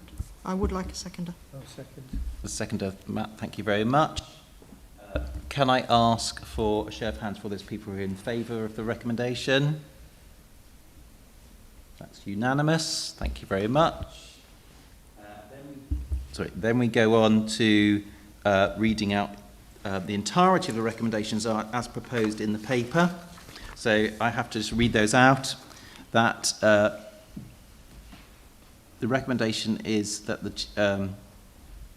sorry, I have to read all of it from the top here, don't I? That the Police and Crime Panel support the Police and Crime Commissioner's proposed precept increase of £10 per annum for Band D properties, which is equivalent of 83p per month or 19p per week. Also, the recommendation from the Chief Constable to the PCC on her operational requirements for 2022-23 onwards, and her support for a precept increase of £10 to enable the delivery of those requirements as set out in Appendix A. That 61% of households across Hampshire and the Isle of Wight are in the properties in the council tax bands A to C, and would therefore see a precept increase of less than £10 per annum if the above recommendation is supported. That the precept increase will support the delivery of the PCC's Police and Crime Plan, More Police, Safer Streets. That the proposals in this report will ensure that for 2022-23 there will be significant investment to enable more police, safer streets, which includes delivering an increase in police officer numbers by 196 above the existing budgeted establishment as part of the third tranche of the government's commitment to increase police officer numbers nationally by 20,000. That the total uplift in police officer numbers in Hampshire Constabulary over the 3-year period 2020-21 to 22-23 delivered through the government's uplift programme is 498, and that with support from the PCC, Hampshire Constabulary is targeting an increase of 600 officers by April 2023, and the budget proposed for 2022-23 includes additional funding to deliver this target. That the PCC has undertaken a broad range of consultation over the course of the last year to determine the public support for a precept increase, and that the overall collective outcome of the consultation shows that there is a majority support for a precept increase, and that the panel recommends and expects that key improvements identified in the Police and Crime Plan and through this budget be reported to the PCP and the public, particularly in terms of the responsiveness to incidents, improvements in crime reporting and reductions in the level of crime. So if I can see a show of hands for supporting all of those.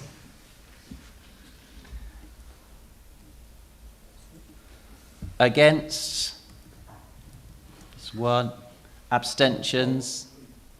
Against, so two. Against? Abstentions? Sorry. Do you want to take the vote again, Chair? Yes. For clarity? So 4. Against? 3. Sorry. And abstentions? 1. Brilliant. Thank you very much. And we will communicate that to the Commissioner. Thank you very much, everybody.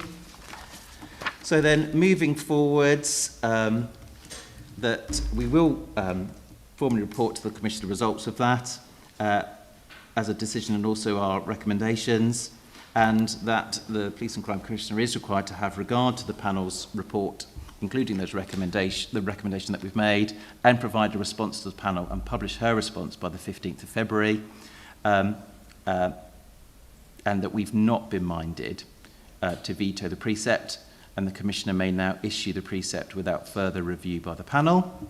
So that's item 10 finished. Thank you for those people that have got some time pressures. Item 11, then moving on, is the Police and Crime Panel work programme. The future work programme for the panel for this municipal year is outlined in the report. Do members have any questions? One of the comments that we need to just put in is just agreeing some of those sharing of performance indications that we've just requested in our recommendation. And what I recommend is that we bring how that gets discussed to our July meeting, so it's made very public, the conversations and what we've agreed with the Commissioner, if everybody's happy with that. Yes, if we could have that, Chairman. Thank Brilliant. you. Any other comments as far as the work programme? No other comments or recommendations? I don't think we need to vote on it, do we, Caroline? No, just agreeing, it's fine. Everybody agreed? Brilliant. And just to remind everybody that our next meeting is scheduled for the 8th of April, which is our last scheduled meeting for the municipal year. And I now bring this meeting to a close. If I could ask for the webcast to be finished. Thank you, everybody.